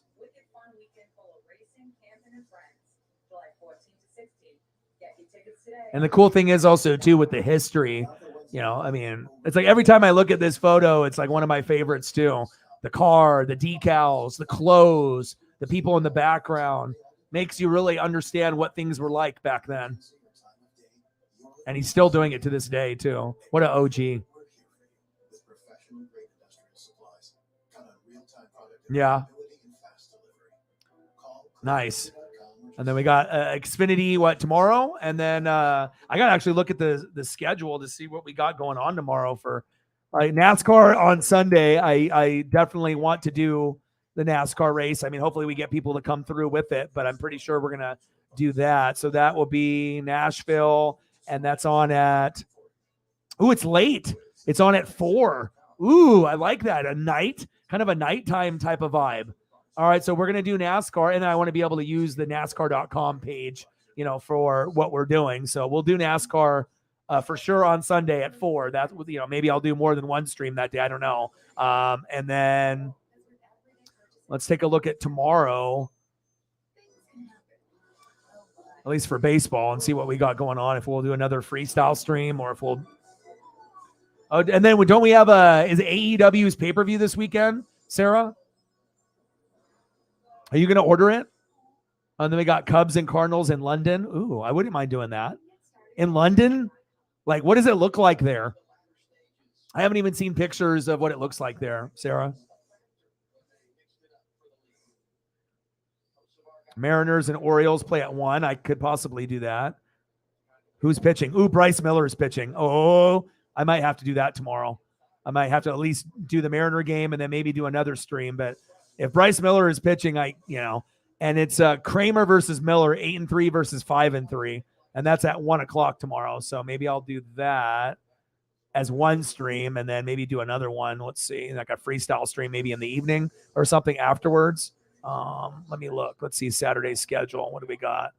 So Cubs Cardinals in the morning. I'm kind of interested by that. I might take a peek on that. Mariners and Orioles, good matchup. Let me look. And then in the evening, we got Astros and Dodgers on Fox at 4:15. And then the last game of the night is Angels Rockies. So either Dodgers, Astros at 4:15, Mariners and Orioles at 1, or I'll do the Mariner game and then we will do just a freestyle stream at night, maybe, to get another one in or whatever. So, or maybe I'll do the Mariner game and the Dodger game. I mean, if the Mariner game ends in time, I could always do that. But I mean, I don't mind doing like little freestyle streams too. But if Bryce Miller is pitching tomorrow, I know it's going to be early, but I may consider doing that tomorrow.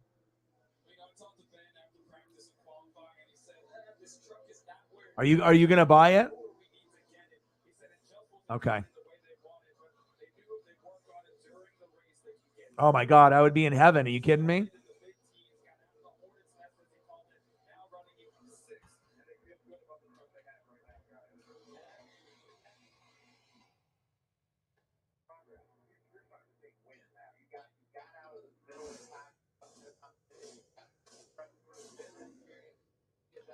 All right, we got 80 laps in. Are you watching this NASCAR right now, Mike? I'm not sure if it's on for you.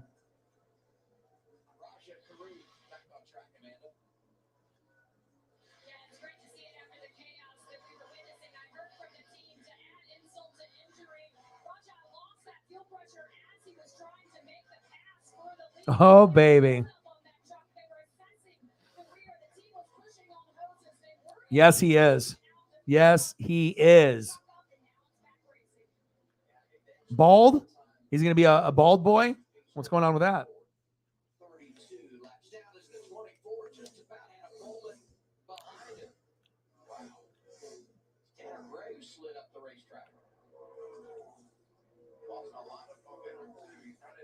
I do like this Nashville at night. This is going to be fun.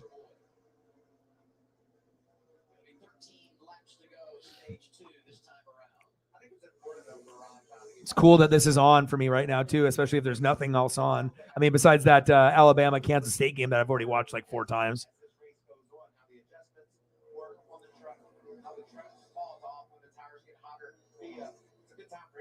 You missed earlier. You went out to supper. Oh, okay. Yeah. I'm enjoying it, man. It's awesome. I don't know. And there's the shape of the trucks too. I don't know what it is. Sometimes I enjoy the truck racing even more than Xfinity. You know what I mean? I know that there's sometimes you got Cup guys in the Xfinity cars and it's a little bit of a teaser of what's going to happen on Sunday, but just the shape of those trucks, I don't know. Just something about it. Like it's so different than the cars and it's so unique. I mean, I don't watch every single truck in Xfinity race, but I definitely tune in a hell of a lot more because of you. And I do enjoy it. So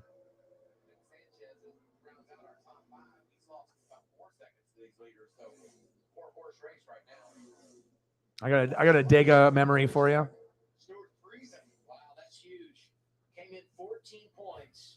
I remember this.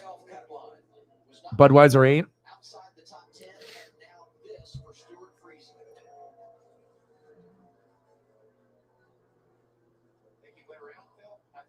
There was so much smoke, he must have gone around and then stopped on the apron. Be lucky if he doesn't blow a tire. That's indeed the case. Our fourth caution. Fourth caution. The aerodynamics on the trucks too. It's just wild. The trucks remind me of like you know, when you have like you know, some of my Asian friends or like Latino friends, and it's like they're like lowriders. You know, it's like you have that lowrider vibe, and sometimes you'll see like a lowrider truck once in a while, and it gives me that vibe. You know, back when people were like kind of like doing the racing and when like Fast and the Furious first came out, and you know, everyone was modifying their cars and trucks. You know, like 25 years ago. 2 years ago, he stopped on lap 80 and then topped off at the end of the stage and not put tires on and kept track position. Here we got a bit of a look at what happened in 17. Oh, wow, yeah, just went around. He's now being shown a lot down. Got a big swing in the points. Yeah, you guys let me know where you guys want to go. We got 30 minutes. We'll see if we get any of the other GOATs to come in. This is the best NASCAR driver in NASCAR history, period. And you guys let me know where you guys want to go. And you're feeling better. Oh, that makes me feel so good. I know how much it means to you. And just being at home when other people go, or people staying at home with you when you want to go. So I am super excited for you. That's awesome. You got to appreciate every minute. You know what I mean? Like you get to a point in your life and, you know, you got things that you want to, you know, look forward to, but your health always comes first. But I'm super excited about that. You'd be the perfect person for me to be able to go with a NASCAR race with. We would have fun.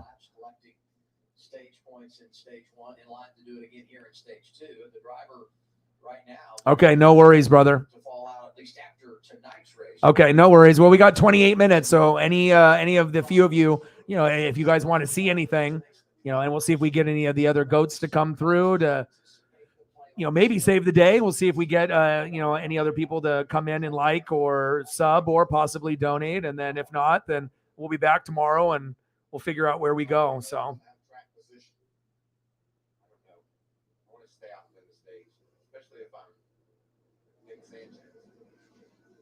Two trucks on the lead lap. That could be a factor as well. How you manage the strategy. Pile up those points. They're all coming. Oh, there goes Matty D. We talked about points. He needs some. Josh, some of them are coming your way. Yep, and one of those trucks is the 41 of Bailey Curry. That truck has been strong all night. His biggest complaint, just tough for him to pass. He was trying his best to get around the 11. At one point, running the fastest times the team told him just be yeah, for sure. You see that 38 pulling in. Your stage 1 winner has been struggling with rear grip as you see those new go fish and hunt on a Saturday and then watch some NASCAR on Sunday. Sounds like a great weekend. Yeah, like I really have like fallen in love with you know, being able to go to that river spot every day. Like I feel if I don't go there, it's like I'm not going to be 100% right, you know.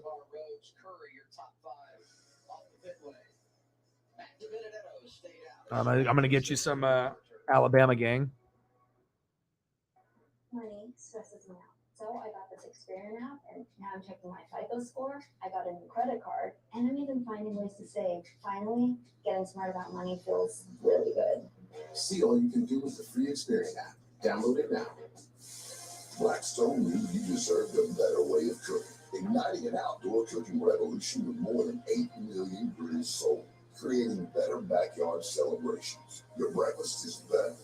Lunch, better. Every dinner you craft is done better. And we're never done pushing for more. More flavor. More fun. So go to the nearest Blackstone retailer or log on to blackstoneproducts.com to get yours today. Blackstone. Better. Break free from overpriced wireless with Boost Mobile. Switch to Boost and get a free Samsung Galaxy A23 5G phone with the power of America's largest 5G networks. Switch to Boost and get a free Samsung Galaxy A23 phone. Boost Mobile. Unleash your power.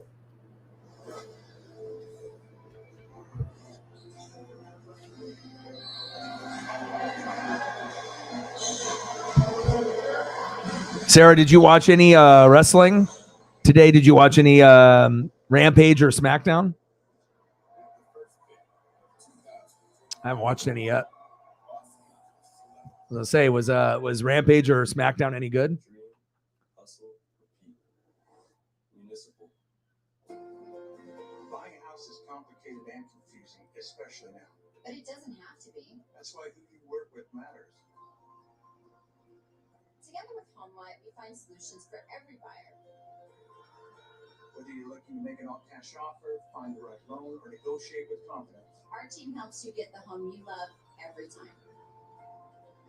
a home is something special.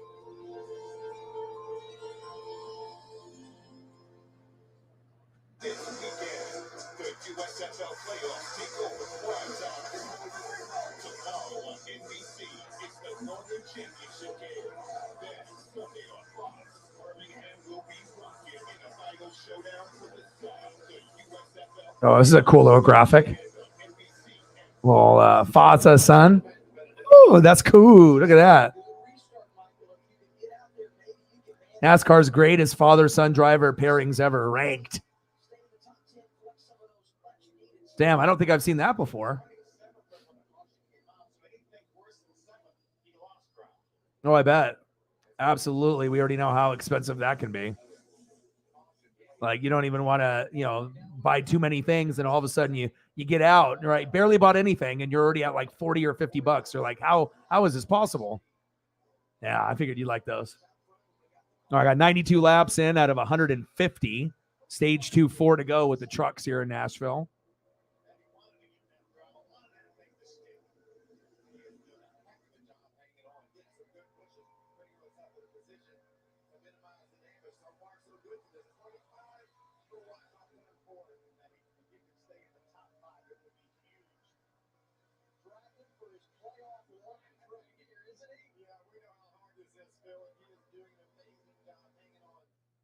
All right, no worries. Yeah, we'll probably do baseball, maybe Mariners, and then a freestyle stream later tomorrow. And then we might do NASCAR on Sunday.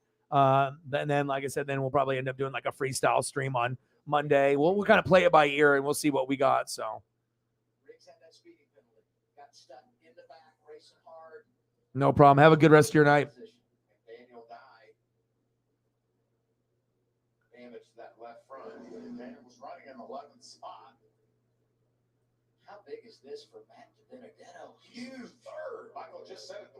Oh, look at this one, Mike. I don't think I've seen this one either. Alabama gang. Okay, talk soon. Either way, appreciate you. All right, we got 22 minutes to go.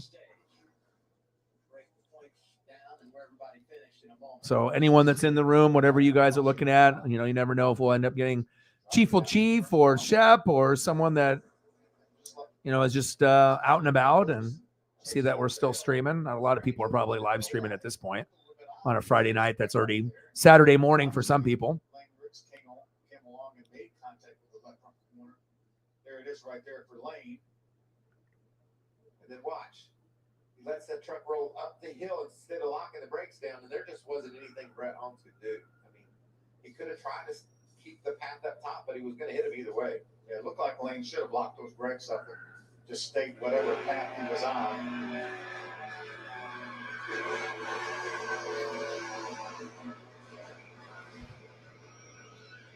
Driving it all the way to the end, wasn't he? Yeah. Never give up on him. Just got away from him. Strange looking, though, like I said. It wasn't a big bobble. He just sort of started flying. I believe they'd be able to repair the 43 truck. He's remained on the legal lap.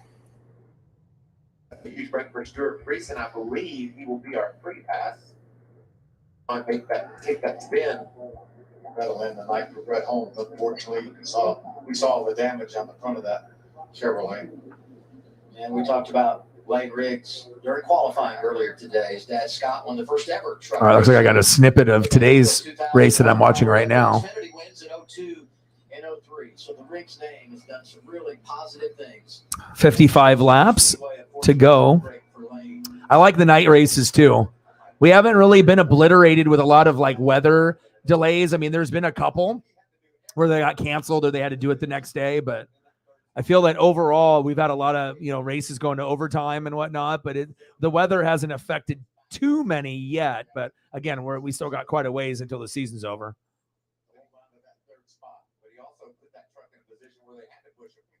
Yeah. Lots of cautions, a lot of races going past the normal point for sure. The regular season point leader by 1. Over time, the Jescues had a very difficult night, so I'm adding his advantage in that category. And with 5 stage wins and a victory at Martinsville, he's now got 10 playoff points this season, this Corey Hunt. Amanda. Well, we go back to Matt DiBenedetto, who picked up 2 stage points in that first stage now with 8. That'll bring his total so far today to 10. Well, in articles, he's been congratulating his team on getting him to all the camera angles. Point said it's been all of their creativity in getting these stage points that has put him in this position as he continues to look to race in a championship in the Craftsman Truck Series for the first time. All right, we'll go. We overheard Chad Kendrick's radio's crew chief saying, I did that to you, buddy. I guarantee he's going to give Matt DiBenedetto a big hug after this race because he's able to come home with a good finish. Man, I like that one. That one's cool. I'll have to use this one at some point. The star of the show right now in Music City is Corey Hunt. He has 4 stage wins this season than anybody else. Anybody you want to see, Mike? You got anybody? I got Kyle Busch. I'll throw some Kyle Busch on here. We might as well.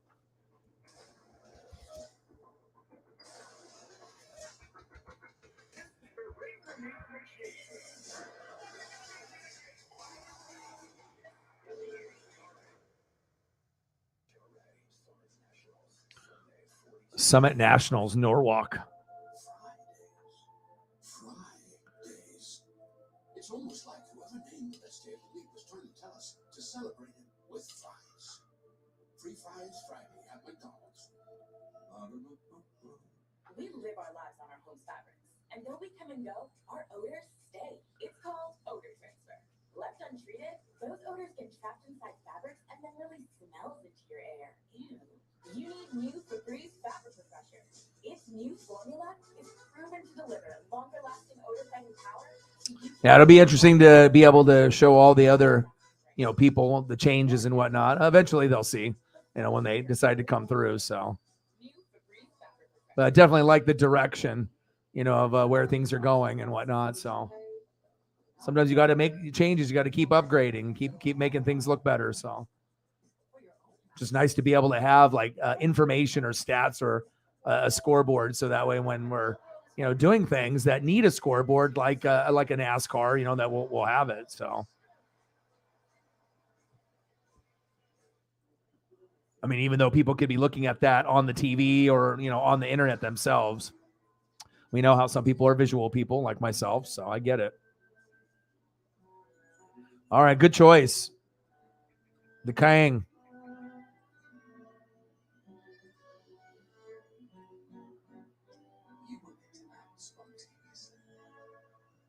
We were made to help plan accordingly. Internet without trackers, without bad written files. Yeah, and I feel like with the freestyle streams, I feel like I think they're gonna do good. Overall, the numbers and the views are going to be dramatically lower. But if we can end up getting the right people in the room, we could still end up having a successful day, I think, on the dono side. And we can talk about more things that, we enjoy. And then, like I said, I'm not going to quit, the NASCAR. If anything, I'll probably end up doing NASCAR more frequently now, since we actually have, the ability to, have this here now. And then, and then I'll sprinkle in some, Mariners and whatnot. But if the Mariners don't have something, instead of just doing any matchup, we'll just go to a freestyle stream. So, because I don't want to be doing baseball 5 days in a row. It's too much. So I want to make sure that people feel that they can come through and we can talk wrestling or football or something else. I like it. All right, pacing for 5 wins. And definitely has a chance to win the championship this year, which is definitely exciting. You got to be patient, but we got a long way to go. He's got plenty of time to get back up, finish inside the top 10. And next year is going to follow on down pit road. And remember, these drivers and teams will have another set of tires in the pits in addition to the one they're putting out. All right, let me get you some petty. I got to give you an old school one with the M&Ms though too. I just appreciate greatness. That's just where it goes. Greatness.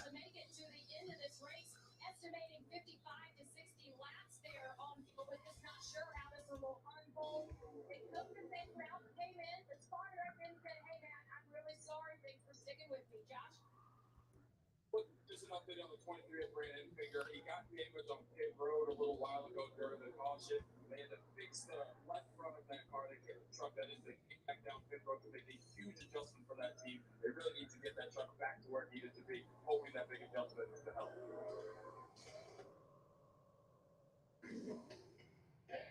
Oh, that was wild.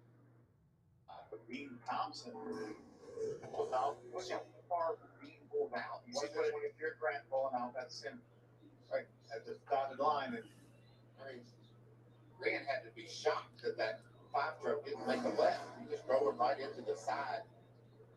Here, I'll show you guys a piece of artwork. Remember, I told you I had that piece of artwork with the Dale Earnhardt and Richard Petty, and it's got the trophies and whatnot. I got this like 25, 30 years ago, and it's in the tube still, and I haven't gotten it framed, and you don't really see them around too much. Let me see if I can find it here.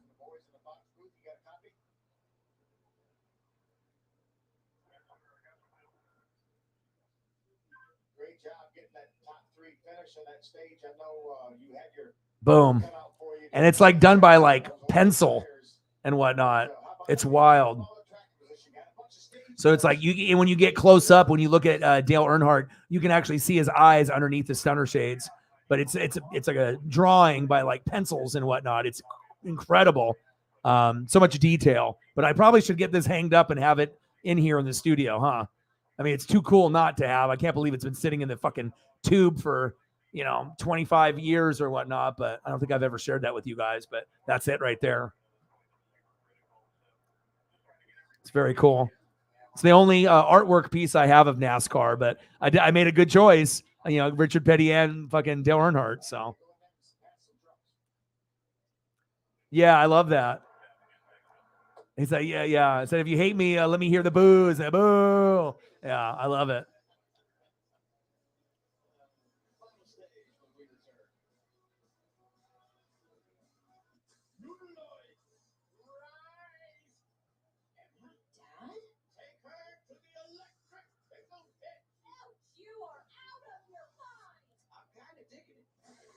And I got some like old school starting lineups in McFarland's of like Dale Jr., Dale Earnhardt, obviously senior as well.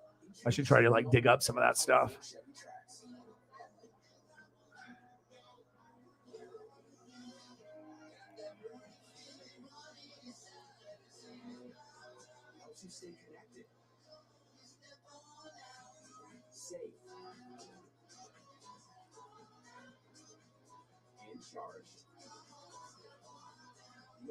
Chevy Trax, starting at $21,495. The possibilities are endless. The only thing I regret about my life is that I did what everyone else did. Oh my God, this 1970 Plymouth Superbird. Oh my gosh. If I knew about Upwork, I would have hired actually talented people from all over the world instead of talentless. Look at this beauty. All over my house. Grandpa. But this is how we work now. Do you think you have what it takes to make like it never even happened happen? Like this? Like that? Woo! Then you belong at the #1 brand in property restoration. Join CertPro and experience great pay, career advancement from entry level to management and even ownership. Here you go, boss. Seriously, right? Yeah, and I actually have that exact one. They didn't make too many copies of it. I don't know how many copies that he made, but it's not like, by painting. It's like with pencils, like colored pencils and pencil. It's incredible when you get close up and you look at like how amazing it is. It's like, yeah, it is pretty crazy that I haven't got that framed and whatnot. But yeah, definitely there's not too many of them out there, but the artist is amazing. And it's got the cars, it's got the drivers and the trophies. I mean, it doesn't get any better than that with all those Winston Cups. Okay, no worries. No problem. You have a good rest of your day. I'll be back tomorrow and we'll grind it out. All right, Sarah. Anything else that you want to see? We got 10 minutes or 9 minutes to go. You never know who might end up popping in here at the very end. Probably nobody, but you never know. Sometimes you get, someone like Chief Will Chief or like Shep right at the very end that will come in and say hello. But if not, then we'll do just a few more pictures. We'll call it a day, and then I'll be back tomorrow. Maybe we'll do Mariner game tomorrow, and then that'll be at like 1, and then maybe I'll do a stream late at night, and do another one. So you want food here for the last 10 minutes or wrestlers? Wrestlers or food for the last 9 minutes? You choose. You let me know.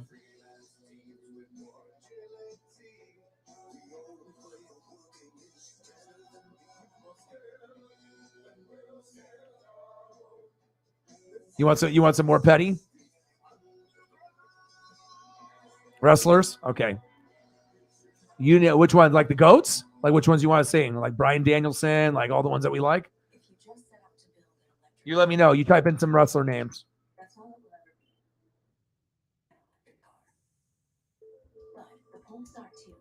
Blackpool Combat Club kind of turning into a little NWO action now with their little faction. Crazy that they ended up getting Callis and Takeshita.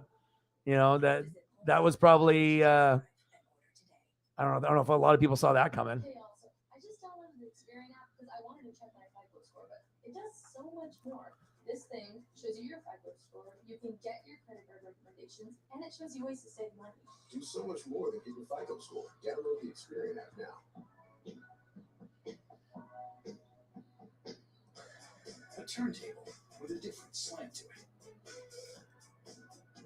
A twist on the traditional decanter. A table with more beneath the surface. Scan the QR code and be transported to a whole new dimension at touchofmodern.com. Okada, yeah.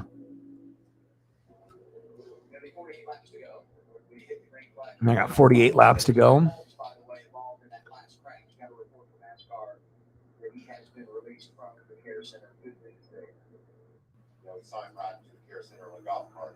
The Rainmaker.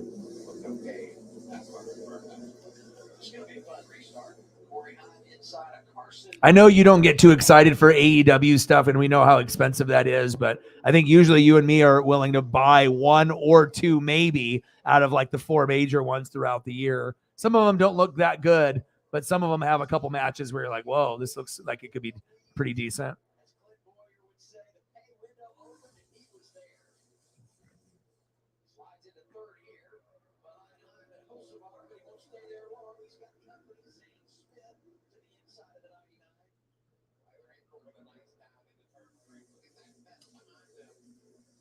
I got the Kenny Omega shirt on now. Might as well do a little Kenny. Young Bucks.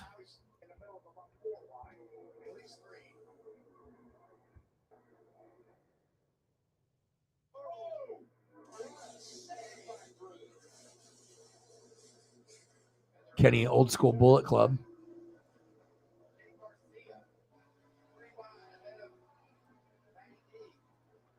All right, we got 6 minutes to go. Oh, yeah. You like that photo that I never knew that him and Dean Ambrose Moxley were that close a long time ago.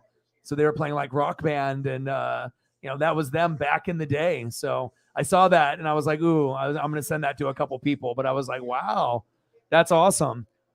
Obviously they were worried about LA Knight's age and we're going to like make him a manager or whatnot. But he may be like, good on the mic, like a poor man's Rock, Dwayne Johnson, but he definitely has some charisma, where if they wanted to give him a push, he's a good talker.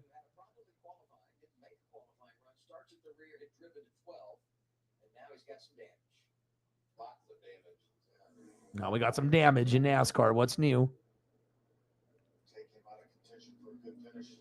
Yeah, but I think overall, if we just do, less, we don't have hockey and basketball to worry about anymore, but if we just do less baseball, do a couple a week, with like Mariners or whatever, and then do some freestyle streams, maybe do NASCAR, that'll be a good blend where we have like 3 different things throughout the week. A few, freestyle streams, they may be lower in views and donos at times, but other times they'll be probably better. But obviously doing the sporting events is going to get more views, more potential subs. The donos may not be there all the time, but definitely got to be able to show off the new format and the look, so that way that people are already going to anticipate what it's going to be for those other events as we go into the fall. But it's nice to be able to have it all kind of laid out that particular way. So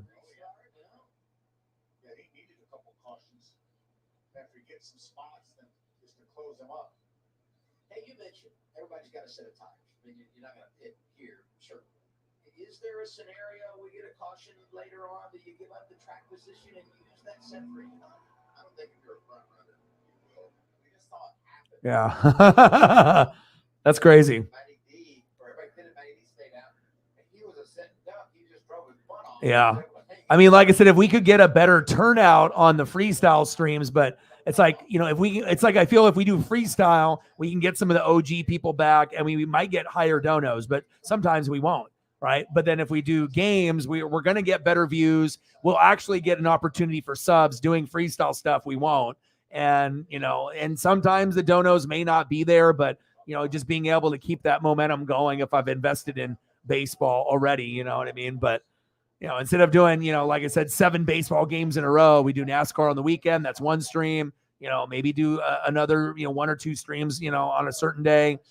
Sprinkle in a couple baseball games, but not too many, and then do some freestyle streams where we talk NFL and wrestling, and then hopefully that'll balance things out. And hopefully on the days that we do the freestyle stuff, if we end up getting less views and less potential subs, hopefully at least the donos are higher, and we get some of the OG people to come back where we can talk football and wrestling and whatnot. So, I mean, it's going to be a kind of a give and take, but I think that you got to experiment to kind of see, you know what I mean?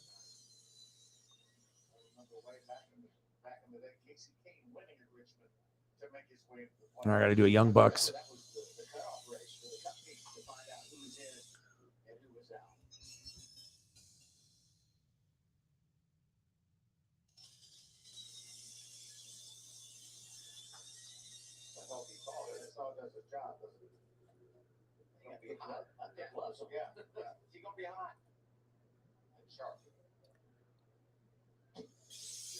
What do you think about the different formats? Should be good for us, don't you think? I mean, obviously things could just be the same in the way that they were, but like I said, I think with the subtle changes with the color and the font, and then adding the scoreboard and the other stuff, I think it's going to be good for us, moving forward until I figure out if I have to do a different platform to use like Johnny's scoreboard. But for the time being, this will hold us over on having our own scoreboard on the screen. So it's definitely going to help us out quite a bit, I think, especially for those people that don't know who we are. And again, the ones that want to see a page or a scoreboard, and if they don't see it, they just leave automatically. We might be able to get some of those people to stick around and sub and, you know, go from there, which is a good possibility. Christian was fitting, saying that the tires are smoked from sliding so far. You can see the Goodyears going on that 19 as he heads back for the end of this race. Yeah, you didn't have any choice. I gotta do a Brian Danielson, and then we'll call it a day.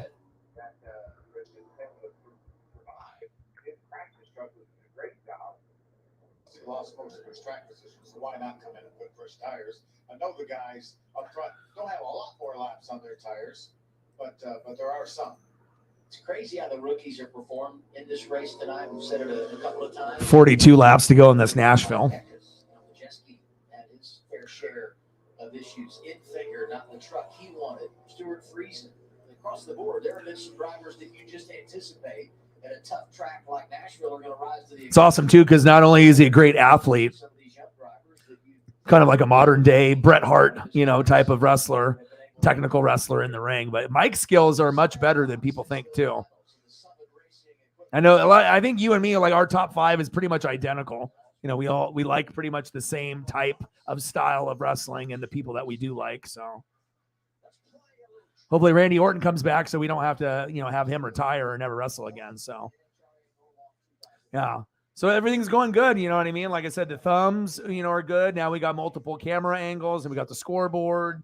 I mean, if anything, it should be, you know, we should be able to get to a point where things get better and better and better for us. I hope so, to hopefully get us to 20K and beyond. And, you know, maybe this is the, you know, the thumbnail, and now this is maybe the last, you know, pieces that we needed and whatnot moving forward. So, and I think switching from this to this throughout the stream is perfect too. You know, it's like you get it, you know, me, and then, you know, obviously bigger, and then you can go into more of like a stream look, you know, through like a video game. And I like this look too, even though this one is bigger and you can read the page more. I don't know, something about this one I like too. Maybe getting to see a little bit more of the backgrounds and whatnot. It feels a little bit more video game-ish. So Omega, Danielson, Rollins, KO, Okada. What a great list. Yeah, shit, I don't even know what mine is right now. Kenny, Brian Danielson, Seth, you know, you already know that. I'm not sure if I would have KO and Okada in there, but if not, they're close, you know, for sure. Well, we tried to stay as you know, as long as, you know, we could, to see if anyone would come through. Again, I already know it's like midnight or 1 in the morning, so hopefully you get some good sleep. I'll message you in the morning. We'll figure it out, and then maybe we do the Mariners game, you know, at 1. I'll probably tune in to a little bit of your game in the morning, you know, to be able to see what's going on. I'm curious to see what it looks like in London. So I'll be up at that time, and I don't know. I mean, who knows? Maybe, you know, if I knew that we could get subs and views and possible donos, hell, I would do that Cubs-Cardinals game in the morning just because it's London, but it's not like football. It seems like football streams get donos, but if you do other streams, it's a lot harder to get donos on baseball, basketball, hockey. You know, I think like, well, wrestling and football is like kind of easier if you got a good following, or even if you don't. But I feel like with other sports, it's a little bit more difficult. But, you know, we're not going to quit. We're going to keep it moving. We're going to keep improving. Have a good time. So appreciate your dedication to the channel. Have a good rest of your night. And I appreciate everyone that donated, commented, shared. You guys are the best. And we'll grind it out. We might do 2 streams tomorrow. We'll do NASCAR on Sunday, and we'll have a great weekend. So I appreciate you very, very much. And I got one question for you. Well, you know, talk sports like us. Your boy Ryan, Northwest Sports Fanatics. I appreciate you. We'll be back tomorrow, and I'm out. Gang.